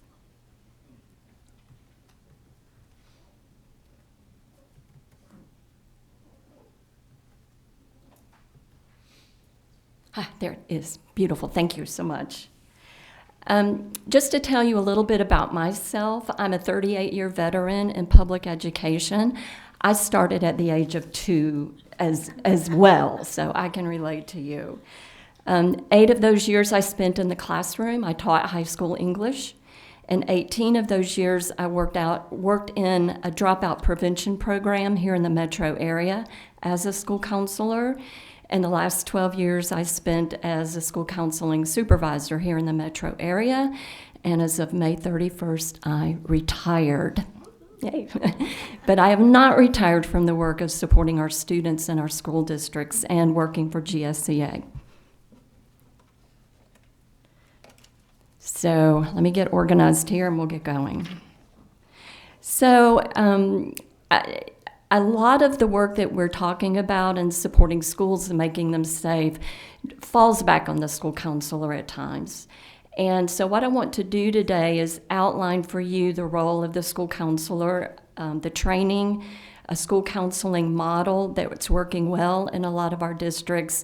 And then, of course, I'll wrap this up with some recommendations to the committee to consider as you move forward, as you make your decisions. First of all, I think it's important to understand how school counselors are trained. This is a mystery to many people, but we really have very specific coursework. We're required to have a master's degree. And as you can see from the slide, it's a broad spectrum of courses that we're required to take in our prep program. And it's everything from career awareness and development to legal ethical standards, methods of research and education, database decision-making, and of course we wrap our prep program up with a field experience, doing a practicum and internship out in our schools. So when a student is finished with a school counseling prep program, they've had a broad array of courses, theory, and application as well. So given what we're required to take in those programs, I think it's also important to understand today's comprehensive school counseling program. And some of you have been in other committees where we've spoken about model programming, and this will be familiar to you. And for some of the rest of you, you'll be hearing this for the first time. Before we go over this, I do want to tell you that we have schools and districts within our state that are fully implemented in this model and are winning national awards for having this model in place.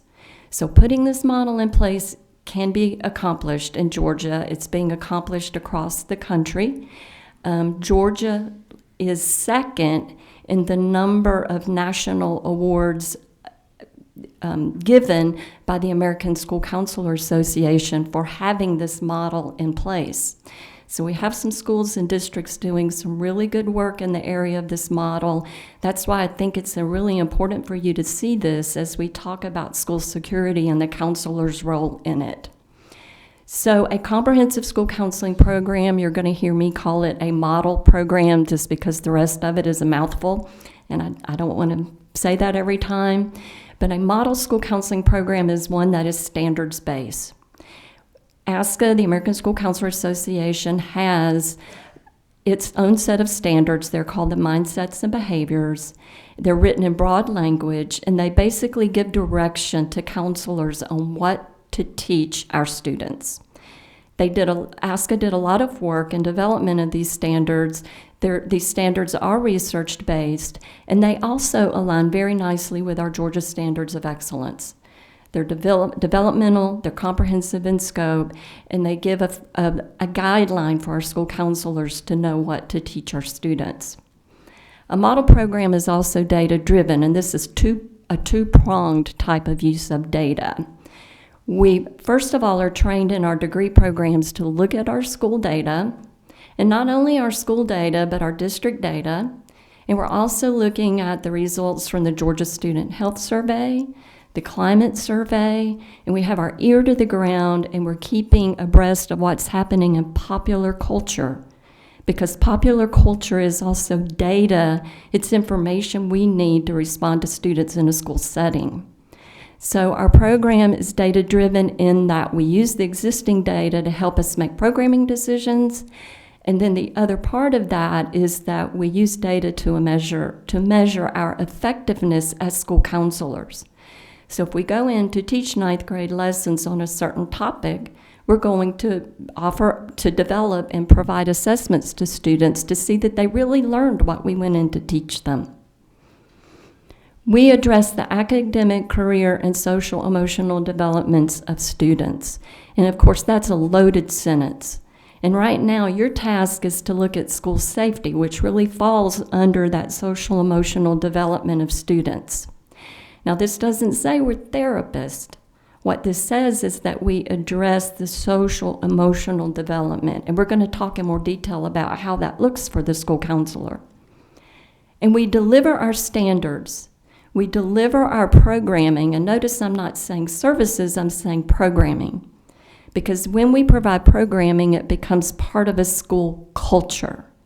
And then there's an expectation that certain things are going to happen every year, regardless of who the principal is or who the counselor is in that school. So we deliver our standards, we deliver our programming in classrooms. So we have school counselors going into classrooms. That's a push-in model. And then we deliver through small group, where we're pulling kids out of classrooms when they need more support than what they're getting in the classroom. And of course, we'll always do that individual consultation work with kids. A comprehensive model focuses on prevention and skill building. I'll show you a conceptual diagram in a minute that will really help you understand how that looks. We deliver our services via counseling, teaching, and advising. But our school counselors, I think there's confusion in the field where we think that school counselors are serving as therapists, and that's not really the approach we can take. It's not even manageable in a school setting. So counseling, teaching, and advising is the work we do with our students. And then we fall on a continuum of support services in the school community. And that's everything from our school resource officers, our nurses, psychologists, social workers, teachers, administrators, to people external to the school. And that would be folks from Apex and private practitioners and our faith groups and our community stakeholders. But we fall in that continuum of support so that we're not working in isolation. But our overall goal in school counseling is and this model is to provide equity and access for all, notice the red font, all students to quality school counseling programs. And so that's different from counseling programs or that guidance program from years past, where only a few kids had access to their counselors. And now the emphasis is on all kids having access.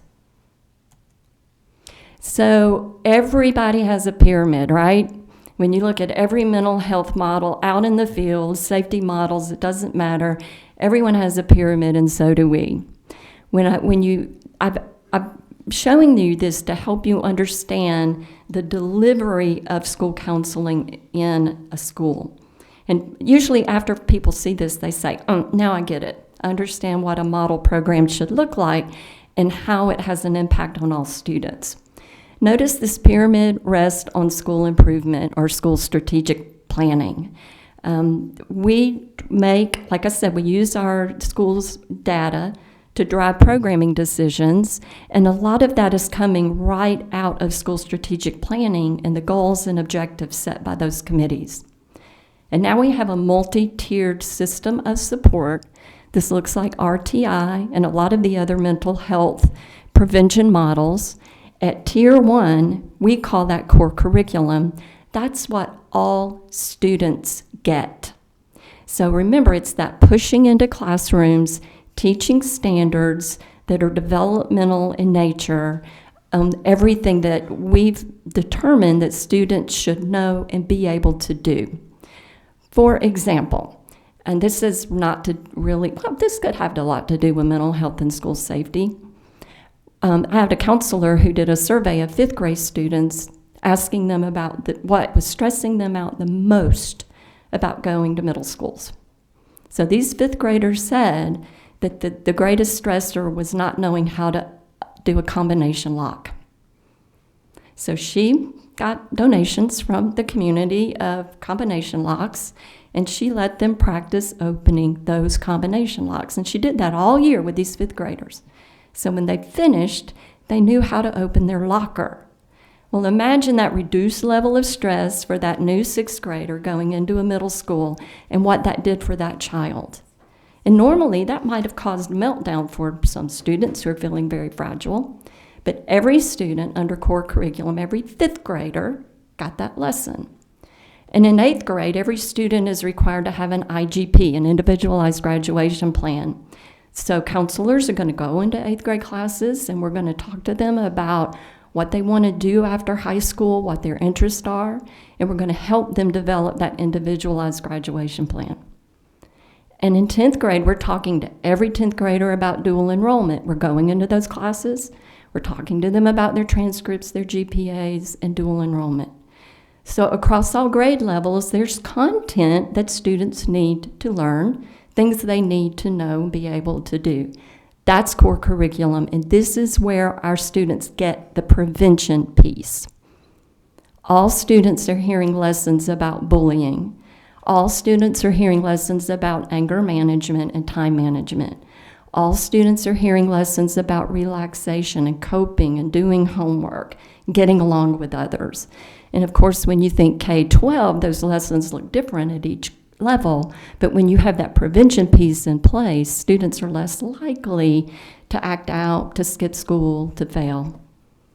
So that core curriculum piece is really important. When some students need more, we're going to a Tier 2, we're going to run small group, and a type of small group is closing the gap. So small group, we're pulling kids out of the mainstream, and we're providing for them additional services.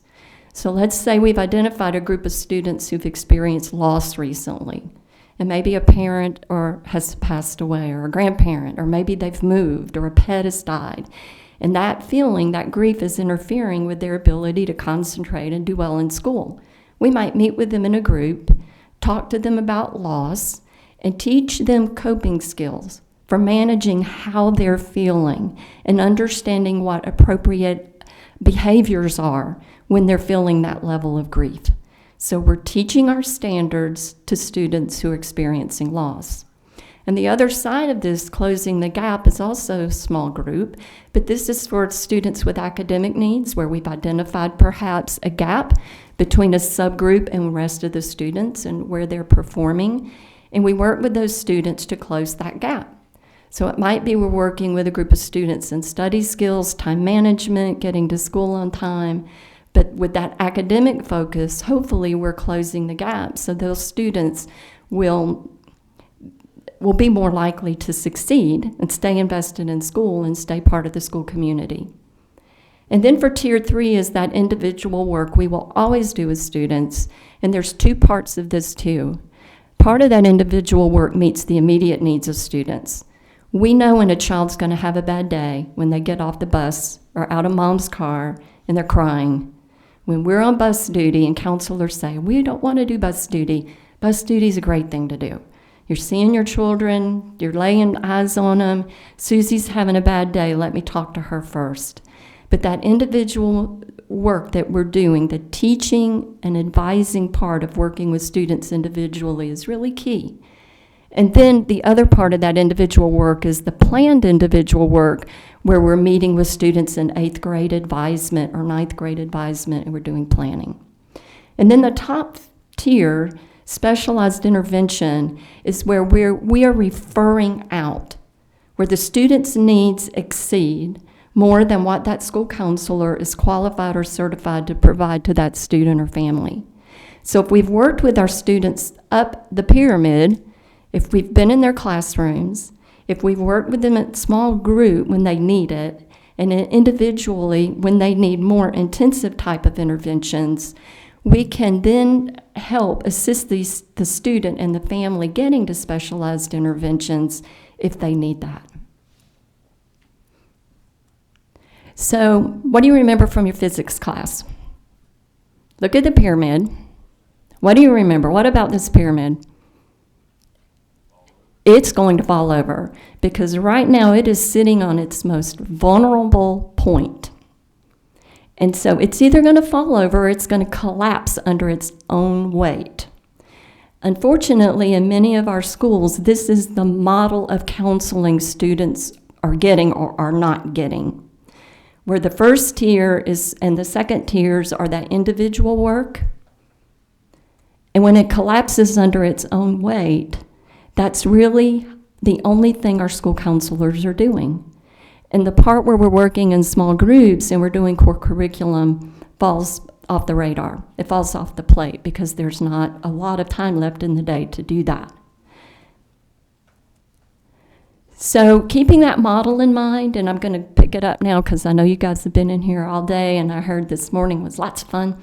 I want to talk to you about the difference between school counselor and a therapist, because often there's misunderstanding about the training and the role we play. And I want my LPCs, if there are any in the room, to just go ahead and forgive me now. And I am an LPC, but I've not practiced because I did a summary of the major differences and some similarities between a school counselor and therapist. I know that it's a lot more detailed and complex than this, but just kind of indulge me and to understand the big differences between the two. So for our school counselors, they have to have a master's degree in school counseling or a related field. Our therapists have to also have a master's degree or higher in their area of expertise. For the school counselor requires certification from the PSC, and to be a therapist, you have to have licensure from the Secretary of State's office. Some therapists become school counselors, and some school counselors become therapists if they have the proper qualifications and licensure certification.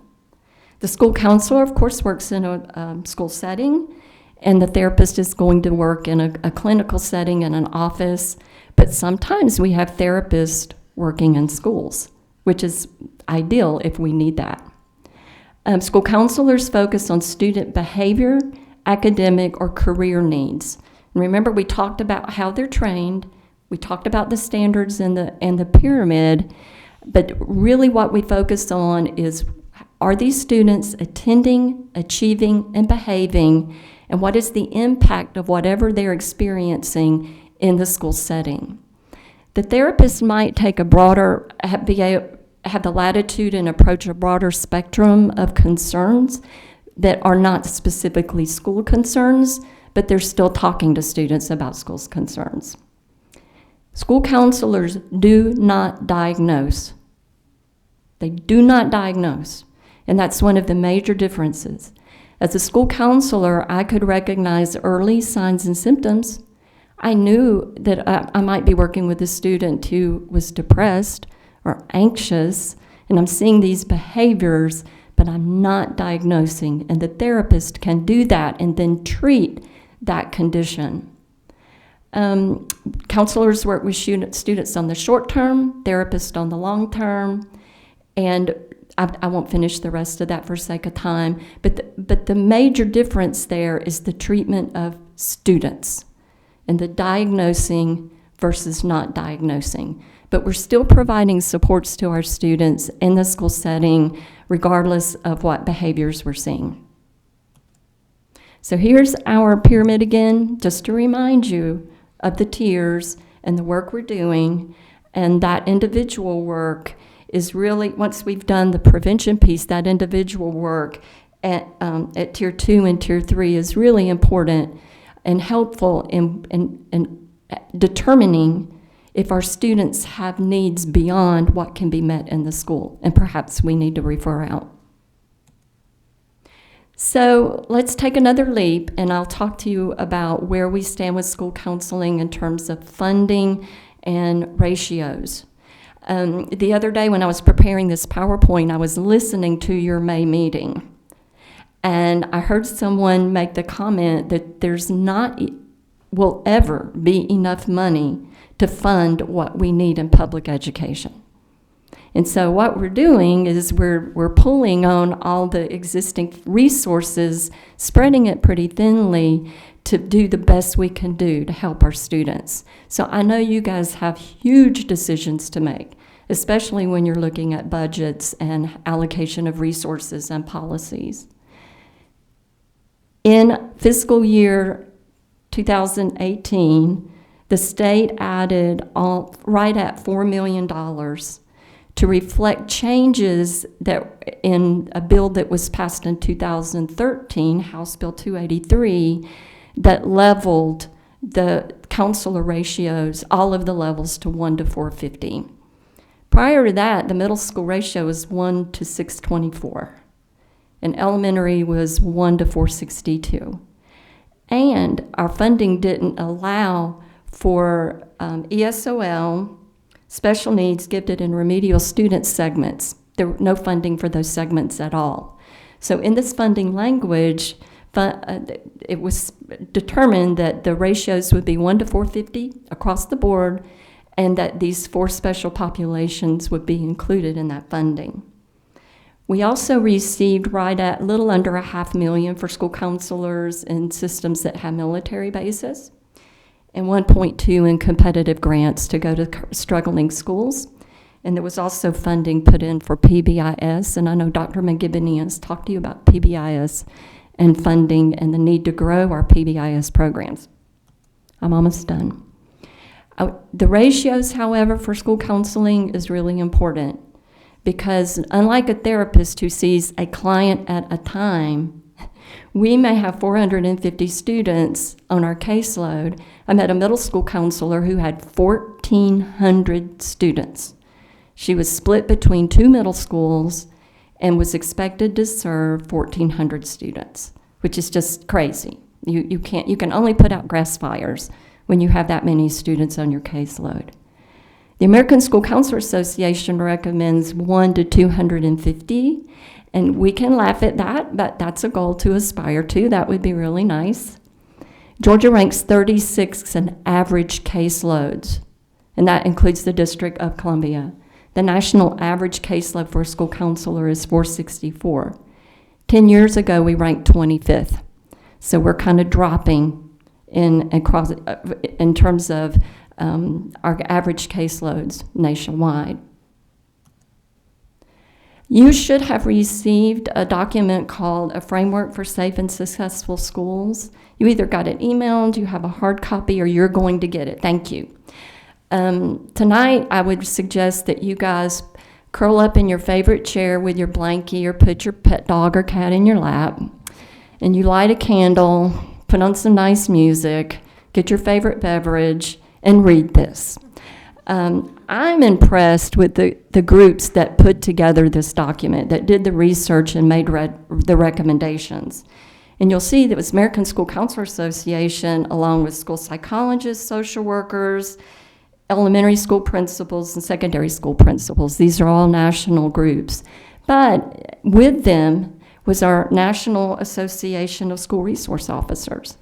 This document has a lot of great data in it, a lot of information, a lot of really good recommendations, and more pyramids than you could ever find over in Egypt. So enjoy reading it. It has some really good information.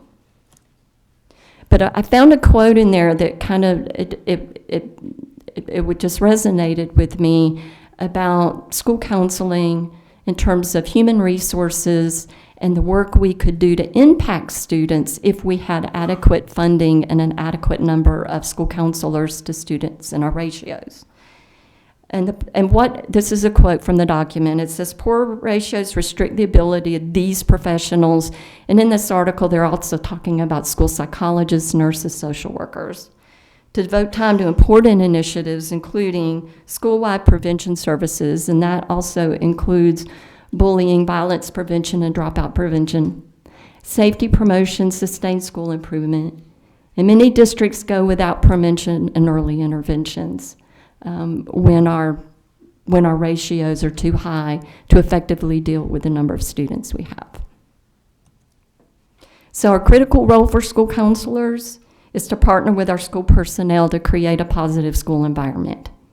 And in order to do that, they have to have, first of all, access to students. And think back to the pyramid, if we're delivering a model program with fidelity, we have access to students. We have to be viewed as school leaders sitting at those tables where these decisions are being made and talking about what it's going to take to have a positive school climate. We identify early signs and symptoms, but remember, we're not diagnosing, but we're looking at students who are experiencing difficulty and hoping to intervene earlier to get them to the resources they need. And then we're going to collaborate or triage with staff, with community, with parents, with students to make sure, first of all, we have this positive school climates, but that the needs of all students are being met. And then we'll follow up with those students if we have to refer out to make sure that teachers understand how to work with these students and that other stakeholders in the building understand that the student feels welcome and safe in school, especially when they're returning from hospitalization because of suicide ideation. But we want to make sure they feel supported and we close those safety nets for them. And then, of course, working with everybody in the building to support all kids, but especially those that are demonstrating kind of at-risk behaviors. So GSCA has some very simple recommendations, very simple, and this is really focused on school counseling. And when I talk about school counseling, I'm talking about impacting students through the position of school counseling.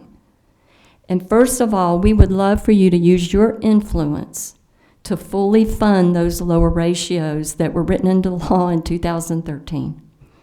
At that time, it was projected we would need there would be a $21 million investment over 3 years to fully fund all those school counseling positions. So the money that was invested this year is a big step, and we were very appreciative to Governor Deal and to the legislators for keeping that money in there, realizing the importance of school counselors. We are asking you to use your influence to support the statewide implementation of model school counseling programs, the pyramid, so that every child has access to quality school counseling programming. GSCA has been working with the DOE to devise this model, and we're hoping to see some initial rollout this year. I mean, I can't speak for the DOE, but I know that we're in conversations with them. We're asking you to use your influence to support the new counselor evaluation. It's called the Counselor Keys Effectiveness System, Counselor Keys. We developed that. We've been working with the DOE to get it implemented to be the statewide evaluation instrument for school counselors. And right now we have over 30% of our districts using it. GSCA would like for this instrument to become the official evaluation instrument for school counselors. And in doing so, we'll support the great work they're doing in supporting our students and families. And lastly, and I think this is the easiest one of all, is to continue inviting school counselors to the table.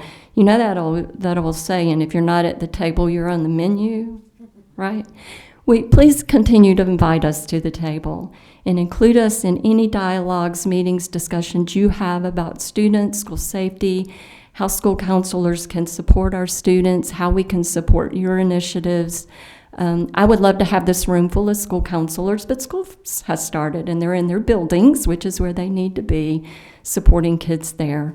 But perhaps we could bring some of our practitioners to you so they could share with you some of their success stories. This is my contact information. If you need to get in touch with me, please feel free to email me, call me, and of course I'm here to answer questions during the panel discussion. And thank you for indulging me and for your time this afternoon. And thank you, Gail. If you get our 4 panelists, we'll get right there, and I got 4 chairs. Had to kind of pull them together. I think, Mr. McGivney, you help them pull those 4 chairs right there, and I think we'll have our questions. I know I've got a few that will get started. I'll get it going. Yeah, and I've got one mic right there, so you'll have to kind of scoot it around. Don't get too far there, Miss Melanie Dallas, away from that.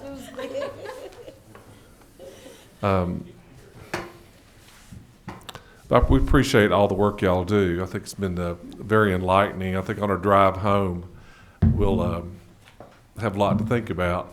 At least I was at one meeting. I have to tell a story on Chairman Dempsey down here. After a meeting I had was on one of her committees a few years ago, I put my head on my desk. I said, because it was so complex, and I'm kind of chewing a lot right now. But so I'm gonna throw one out there. So I was at an assisted living home last night, and grand opening, moving in, Chairman. Yeah, moving in. Look, thinking about it. It's very nice. Any vacancies? Oh me, they did. But and so I was sitting there and I wrote my question down. And this lady, I told her what I was going to do tomorrow. You know, they ever asked you, and so she asked. She was a retired teacher, and she asked me. She said, "Well, I want you to ask this question, Rick, because she thought this was very important, and that what happens, when a child is violent in schools." And she said, "You got to understand that they're required to give them school education, the least restricted environment. That just include the safety of others. How do we deal with that now? Because that's a tough one." And she's an older lady, assisted living home, and she hears this stuff. And I know that's kind of a random question, but I think that's an important one, because I think we looked at we see with kids who are a threat to themselves and maybe others in schools. How do we handle that now? Who handles it? I mean, I think I see the counselor probably getting a kid talking to you, and then who do you hand it off to? Or how does it work? That's what I'm just curious. For the APEX program, our students who are presenting violent or specific behaviors are referred to our counselors who are on site. So we have on-site individuals, therapists who are providing that service to the child. So for Try to speak in the microphone, if you could, please, for me. So for the APEX program, they're referred to our APEX coordinators and therapists on site. So they are provided with individual therapy on site for those behaviors that they're presenting. So that's for us, the APEX program. And I would stay in a school setting without that great support. Of course, the school counselors and our resource officers, it's usually all hands on deck when we have a violent kid or outburst in class or in the hall. We're going to get them to a safe place, and that's usually going to be an office somewhere where, and for me, working in the school where I worked, it was a matter of letting this child process, be angry, be violent in a safe place with me, as long as I didn't feel at risk, until we could get to the point where we could talk and problem solve, identify the triggers, and then try to talk about how to keep that from happening again. It usually involved developing some kind of safety plan if the student was subject to angry outburst. Calling parents, not necessarily a discipline infraction, but getting parents involved in planning and talking to them about what happens at home and how we could prevent future outbursts from students. Okay, who would provide that APEX referral specifically? Would the counselor do that, the teacher, the administrator? How does that? So usually we have different sources, referral sources, but initially the teacher usually does the referral. But we've had school counselors that do referrals, some principals refer. We've even had cases and scenarios where the janitorial staff has referred different children to the Apex therapist on site, so. I think the only thing that I would add is that's largely dependent on the culture of the school system. So you may have, and maybe even right down to the culture of the school. And so whatever that climate and that school culture is, depending on what the role of that school resource officer is, or what their policy around discipline is, may actually influence what that protocol is around a child and how that actually gets handled. So in the APEX program, we obviously are going to have counselors that are there. I mean, they're in the schools. They're not waiting to get called in. They're actively there in the schools working with them. So where we've been able to establish effective working relationships, where the policies around school climate are a little more understanding of the other supports that are available, I think then quite quickly you would actually get that referral into an APEX, because part of our role of being in those school systems is to allow teachers, administrators, school counselors to not get derailed by this one child who's having an event, but to actually go back to functioning on a daily basis and caring for the other 400, 800, 1,500 children in the school. And that's part of the beauty of being able to have an APEX program that's there. But I think it is largely dependent upon the culture of that school and how that's handled. I want to, maybe it doesn't mind, I got another question about that. I'm on the Rural Development Council. And so the first thing I wrote down was rural Georgia. I mean, I think Tommy and I are the only ones that are really from rural county. So what happens in rural Georgia? I know in urban, where you're from, you got services within a mile. We don't. And I think you cover a lot of area that does not have services, I wouldn't think. I mean, just my guess. I mean, so what happens today? And I have this child who maybe is a threat to others. We talked with the intervention people early on, but what happens with them in rural Georgia? Do we have, do y'all get in the car and drive? I mean, what goes on now? We are embedded in a lot of schools, and a lot of our therapists drive considerably amount of time in between each school because of the workforce shortage that we have for therapists available for the rural area. So in our rural area where there aren't as many resources, the APEX program thrives a lot because it's almost the only thing there that the individuals have for service-wise. So we connect them to that therapist, who then in turns connect them to the community service board, who governs that county or those rural areas to ensure that those resources are implanted in those communities to make sure that individuals can connect to them. So rural areas, I think more happens in rural areas than in urban areas, because there's so many people trying to get into the urban area that it's watered down services, whereas in the rural areas, you know who we are, you know the individuals who are providing those services. It's a tight-knit community, and those individuals are able to refer one-on-one basis to those individuals who they know can provide that service. So I think we do better in rural areas than we do in urban areas, because we're not competing with all the other resources that are out there. So going back to that committee, is there, I don't know how the right way to say this, I'm just asking for money too, it sounds like, which you're okay with. But it seems like there's a very big unmet need. And I'm sure Metro would say the same thing in any of our cities, but in rural Georgia, for these folks that can do this, that are out there, is that true or not? Oh, somebody's phone's ringing, it might be mine. I'll let you speak, Melanie. Yes. Should have sat in the center. Oh, it is. Sorry. Buzzing. So I think the interesting thing, particularly as an agency that's sort of on the outside trying to work with schools. So schools tend to be a very closed system. They operate on a different schedule. I have a niece who is in special education as an administrator, and her day starts long before mine. And so schools work on a different, just like on a different time frame. I've never been into a school where you see a lot of folks sitting around and their fingers leaning back on their thumbs, right? They've got a lot to do. They've got a lot of kids to care for. So when you establish community partnership events, it's tough to get schools there because of the responsibilities they have. Schools also, while we have a state Department of Education, schools are very largely influenced by that very local school board and the local, that just sort of whatever that community culture is around schools. And that can make it very difficult. So it takes on the sort of the personality of whatever the opinions and views are for that community. In the rural areas, it's very difficult, and one of the reasons I would love to see us really pushing that partnership at that local level is because that's where we have to bring folks on board for looking at that school culture and that school climate and what that community culture is that influences that. That's where you're going to actually get change. Otherwise, if we're not coming together in that partnership, we're competing for resources. So there's not a lot of folks standing up saying, I want to be school counselors. There's not enough standing up saying, I want to be therapists.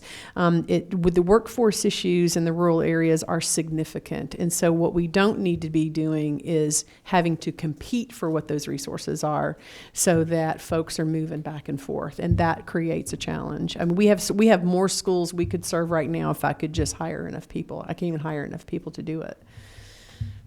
Chairman Ben, So go our ahead. concern Yes, is- go ahead. That's the Apex concern as well. We would be in probably every school if we didn't have that workforce shortage and we had the funding provided to hire those individuals. And then we have the same concern that the competition for salary-based jobs in those rural areas are very competitive. So as soon as somebody says, I have a higher dollar, they're out of the Apex program. So providing more funding so that we can bring on more therapists would be very beneficial. What's the gap in what you need employee-wise and what's out there?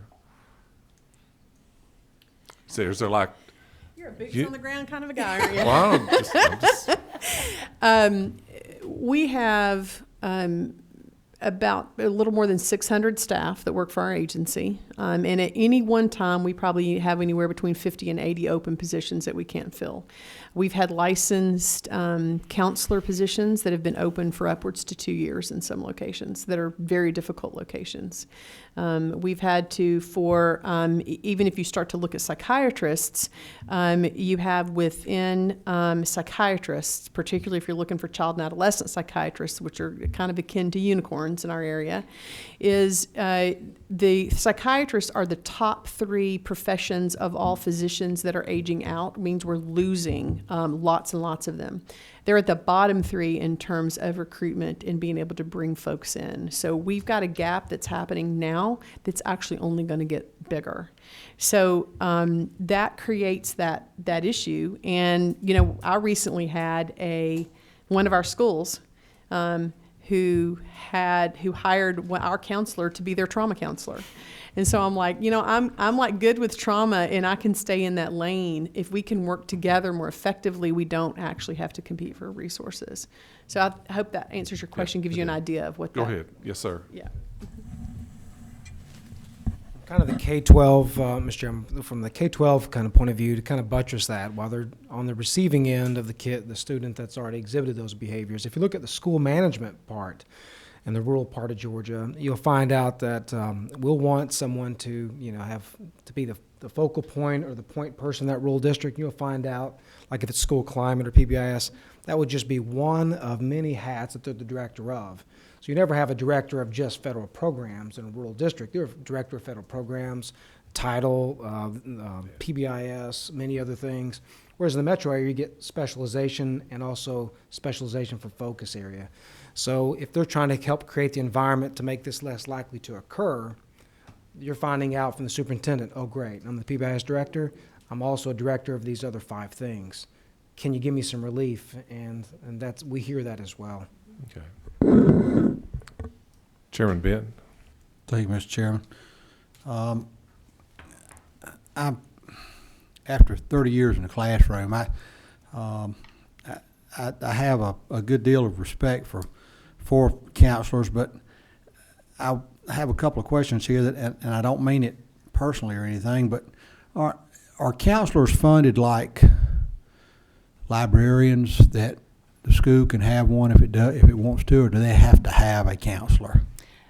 Yeah, that the funding is provided to the school district, but then those allotment decisions are made at the local Okay. level, All okay. right? So it's possible for one counselor to have 2, maybe 3 schools that they're having to visit, correct? Yes. I knew of a counselor in a small district, and it was like maybe 800, 900 students in the district, who was the counselor at all 3 schools, elementary, middle, and high. And of course, she spent most of her time at the high school. Okay. But yes, that can happen. All right. On your slide you showed a while ago, you showed as a master's degree to be a school counselor.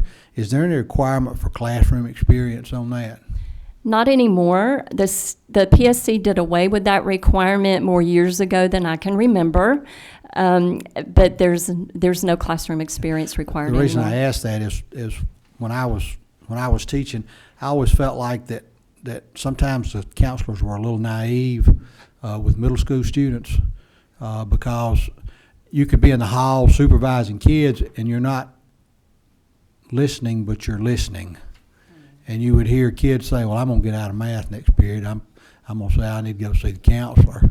And it seemed like that was a pretty regular thing.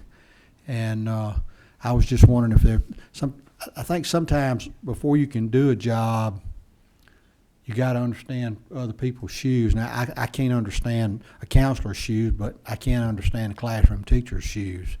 And I just wondered about that. The PSC did away with that requirement in I think it was the early 90s, when we were experiencing a critical shortage of school counselors. I sometimes think that the PSC sometimes makes recommendations or things, and they don't really think them through like they should. Right. But would it be possible for us to get the governor to put counselors on the endangered species list and get some funding for schooling for, in other words, we'll do you like we do nurses or that type of thing until we get enough out there. But I think as long as school systems have the choice of whether or not they're going to fund 1 counselor per school or 2 counselors per school or no counselor per school, and that's part of the legislation that we passed several years ago, that we're going to continue to have this problem because counselors I think counselors want to go into counseling like teachers want to go into teaching, and they don't want to be moved around. They don't want to be shuffled about and so forth. They like continuity and that type of thing. So, would y'all have any suggestions as to how to alleviate the counseling problem?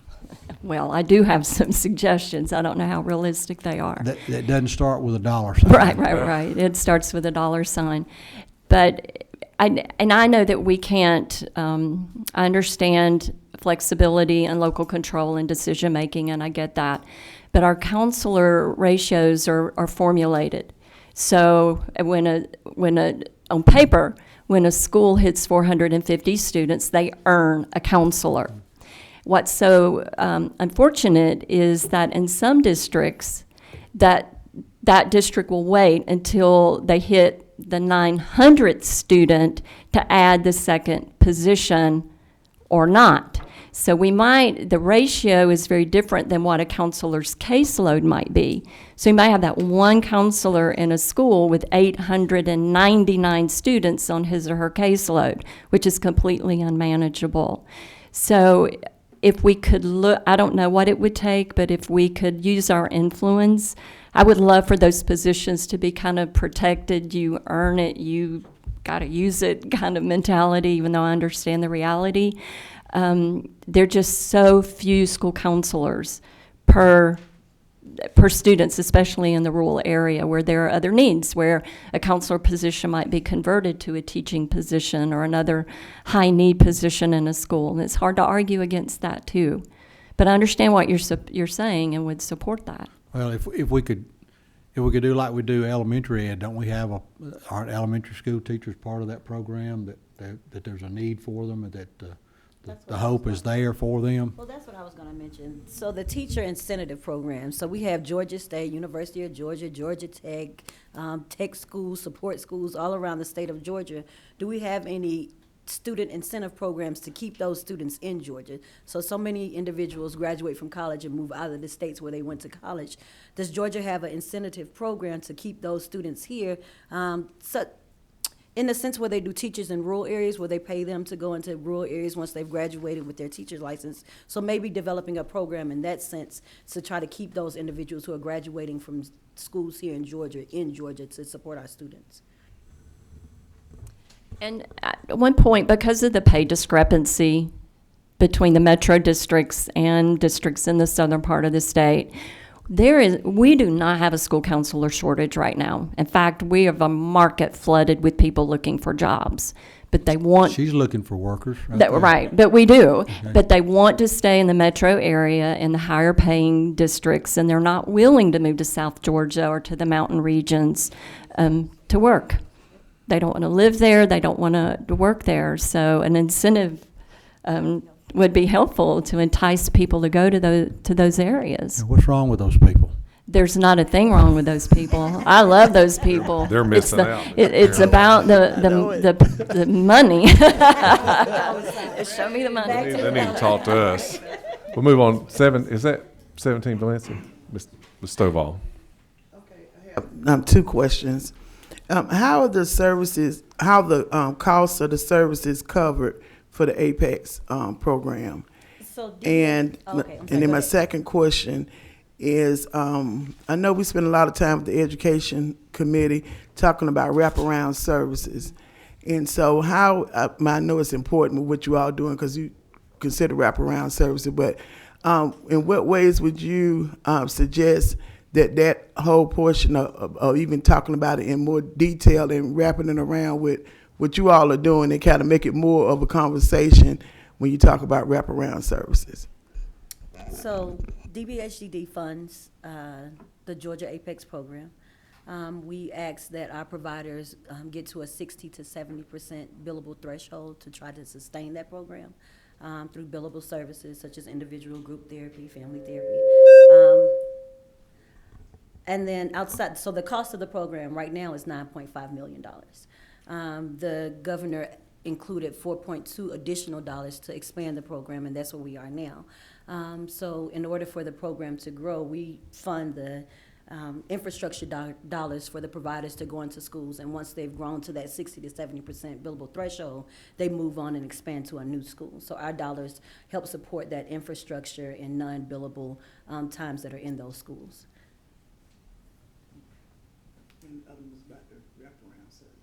Yeah, so one of the things that we have done, and the way that we look at the funding from the department is that it has seed money to get going. And so what we do is we start with several schools, we get those sustainable, we apply for funding the following year, we add more schools. And so in that way, I think the department has created a very sustainable program because it allows us to get people hired, to get students in the pipeline, to start working with those MOUs within the schools, and to identify how we can target those schools and actually have an impact on the community. So like what we have done is we've said, rather than sort of do a shotgun scatter of everywhere all over our 11 counties, let's focus here, try to get a nice focus on a school system where we're in a lot of schools.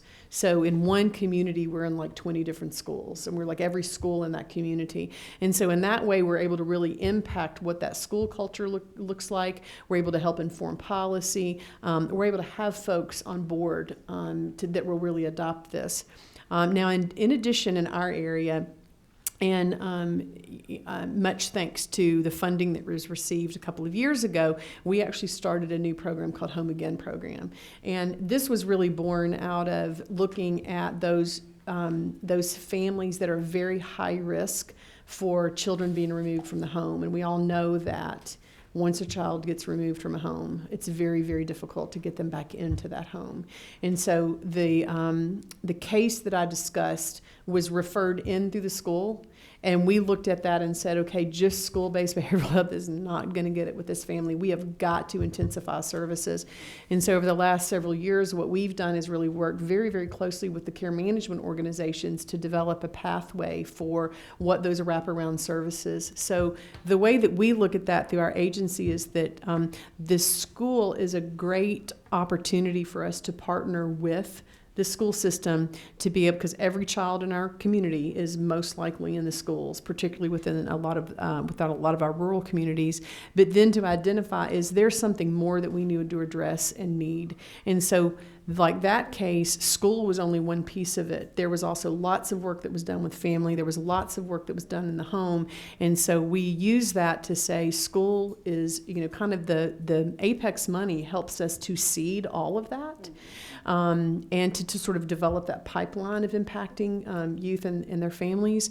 But we really look at all those other services as other levels of service so that we can titrate the level of care that's needed based on the needs that are dictated by the family, and to not leave the family out. I can speak from the Apex perspective. 76% of our services happen in the rural area.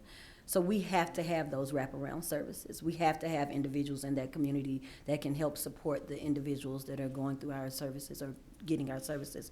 So it's beneficial for us to become partners with the school, become partners with the local businesses, become partners with individuals who are all invested into this child's life, every point that they may touch, whether it's physical, emotional, or developmental. So making sure that we connect all of those pieces in those rural areas, making sure that we connect in the urban areas as well. But because we're so heavily invested in elementary schools, and because elementary schools, you usually have an older sibling or a cousin or a family member, those connect back to those. So for us, that child is almost an entry level for the family to receive services. So had the child not come into the Apex program, the family would not understand or have the access to receive services as well. So we lean a lot for bringing in our family, connecting our children services to the family services that are being offered. The other thing I wanted to mention was from year 1 to year 3, we didn't receive any additional funding. So off of the $9.5 million was held for those 3 years. Our providers were growing their billables to sustain their programs. And this year, the governor decided to add additional funding, which we are very appreciative of. And we will be using those to expand our programs into more schools very soon. 25 is Chairman Dempsey. Yes. There you go. Yeah, I want to say thank you to each of you. You have each presented some really important information. I think that when we think about school security in a lot of people's minds, it's about making that building safe. It's about keeping something from coming into it.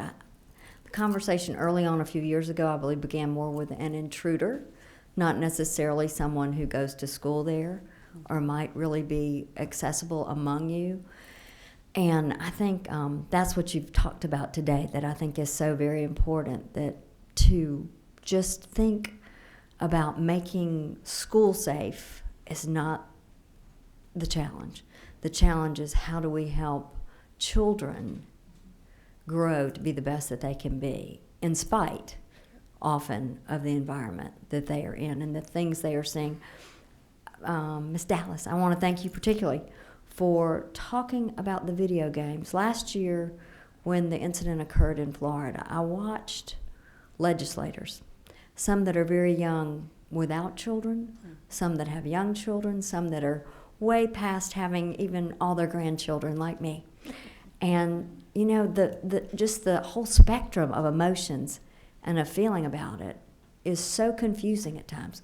I think we don't even know where to start. So this is a great conversation that we're having, and much like everything in the mental health, healthy development world, it's an ongoing forever conversation because it evolves right in front of our eyes.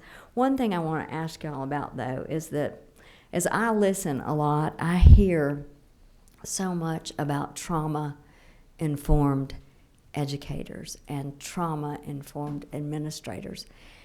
And in my mind, truly, working with foster children and others, I almost think every child is exposed to trauma at some level. There is so much difference in the way the brain has developed because of the things they've been exposed to today. And it's even just walking through and hearing a snippet of the news, or the radio's on in the car as you go, or there are just so many issues that are affecting this. So I want to ask from you experts here, and your investment is huge, I know it personally. What can we do to really sort of take that to the larger place too, that rather than trauma being the exception, it is really, it's where our children are coming from today.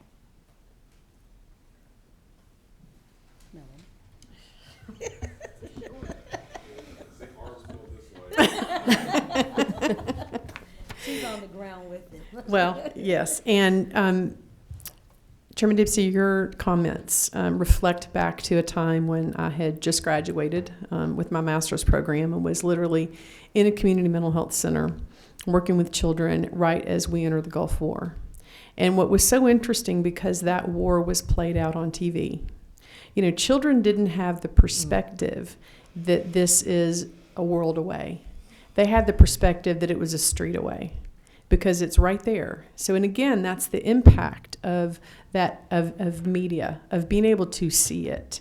You know, several of us, because I think some folks in here might be similar to my age, remember a time when we were all having drills in school when we were young and hiding under our desks, right? During the Cold War. That was a threat that was a world away, right? It was a world away. So the concept of threat and trauma is nothing new. But the fact that the threat could be sitting in the seat next to us, it could be the person who's in the next class that I go to, that's a new perspective for our children. And so by being trauma-informed, we start to understand that we need to look through that lens of trauma, what the impacts of trauma are, and that children use behavior as a language of emotion when they can't communicate what they need to communicate in any other way. That's sort of being what trauma-informed is being. But I think, and as I spoke to you earlier, we have to look at those precursors. What are happening in communities?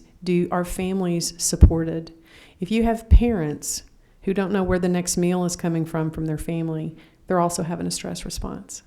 So if everyone in that family is really looking to just survive, then they're not thriving. And if they're not thriving, that's not going to be conducive to that healthy development of children. It's going to induce trauma.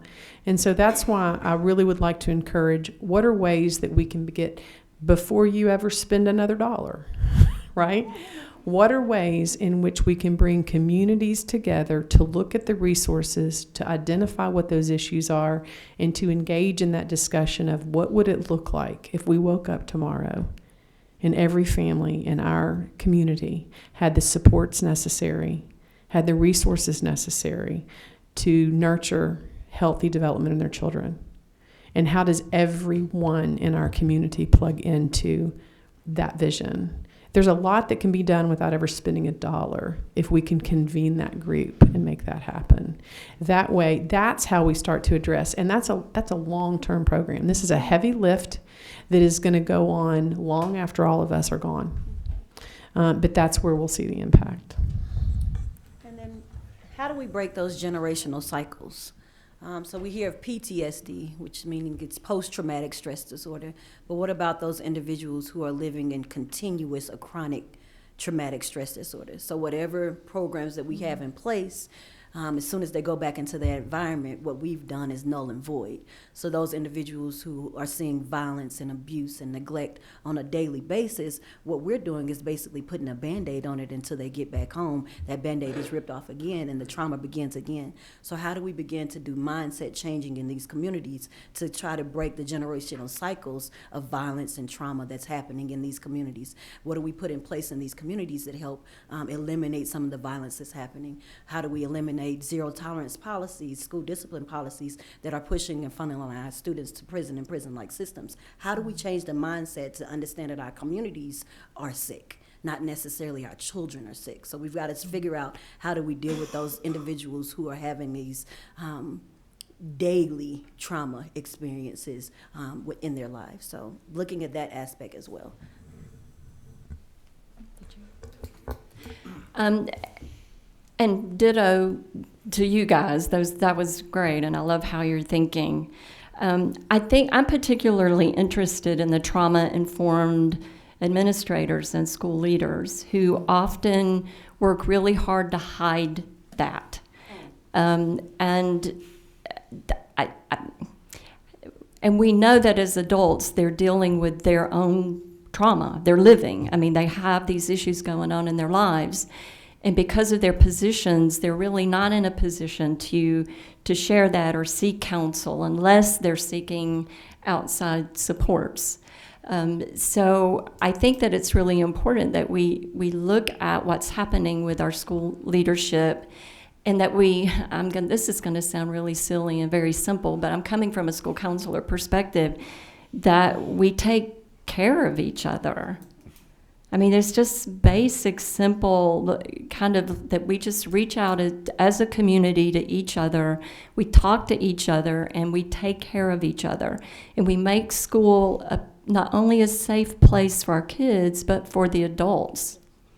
Right after the Clarkdale flood, Clarkdale was an elementary school in Cobb County in the 2000 whatever. Remember the Clarkdale flood? It completely covered that school. And we had a massive crisis response to that school. And of course, that was, Mother Nature and creating that trauma for those students and staff. But there were dozens of us who went to that school every day when they were reassigned to other places to check in with those teachers, talk to administrators, make sure everybody was doing the best they could. And they weren't. They weren't okay. And had it not been for the outside community, for our crisis response team coming in and covering classes and taking candy and food and talking to children when the teachers had to step out, we had to pull together as a community, put academics aside, everything else went on hold, and we took care of each other. And it took that staff months, if not years, to really fully recover from that. And when they were finally reunited in their brand new building, I think the healing really started then. So I appreciate that question, and especially about our school leaders and how we need to pay closer attention to what's happening with them and supporting them. Chairman Dempsey, I really appreciate that question and the comments too. Very timely from our PBIS team, because I think I mentioned earlier in my brief that we have 1,100 schools that routinely submit data that they're actively trying to install PBIS. So because of that, we have a large network of boots on the ground too, as we alluded to, and they give us feedback of what they want, our customers, so to speak. And trauma comes back time and time again. So one of the things that we're trying to do, and you heard me say a lot of times, I'll say it again, thank you for the extra funding you gave us. One of those things that we've been able to do with the funding is develop a trauma-informed PBIS training. But this is the first year we've done it. We have so little capacity to roll it out amongst all the schools, but they want it yesterday. And our ability we're just still in development of the training curriculum, because they're like, we need help with that. We now know our adults, our kids have various degrees of trauma, as you've mentioned, and it's pronounced. One of the things we do with PBIS is try to get them to change their local policies and procedures at the school level and at the district level, because it's like the Hippocratic Oath. Are you creating policies that's making it worse? So if a kid's seen a really bad thing and you come and you have a policy that's a blanket zero tolerance kind of policy, has zero flexibility, that the board attorneys have pushed all the way down, you're like, you've set the kid up for failure. And we just need, better training for our school leaders. Certainly we're trying to bridge that gap this year, but it's going to take us a long time to kind of get there. So very timely. 2005, I was working for Children's Defense Fund, Southern Regional Office, when Hurricane Katrina hit. And I was a case manager for families who relocated to Mississippi from Louisiana, Mississippi Gulf Coast. And those students that entered those doors were full of trauma. So the principals, the superintendents, the teachers, We all met and decided there was no way to educate that child until we dealt with what was happening. So for the first 3 weeks of school, there was no education that happened. It was trauma-informed trainings that went on. It was focus groups in the classrooms. There were student-led councils. If you were on the student government in Louisiana, you automatically became student government in Mississippi. So it was having that foundation to say, hey, there's no way I can get to this child's brain, because her heart and what she's seen, there's no way of me breaking down that barrier yet. So making sure that we understand the children that come into our classrooms, there's no getting high SAT scores. There's no getting an A or a great score for your school if you haven't dealt with the trauma of that child. There's no educating that child until you have dealt with the trauma.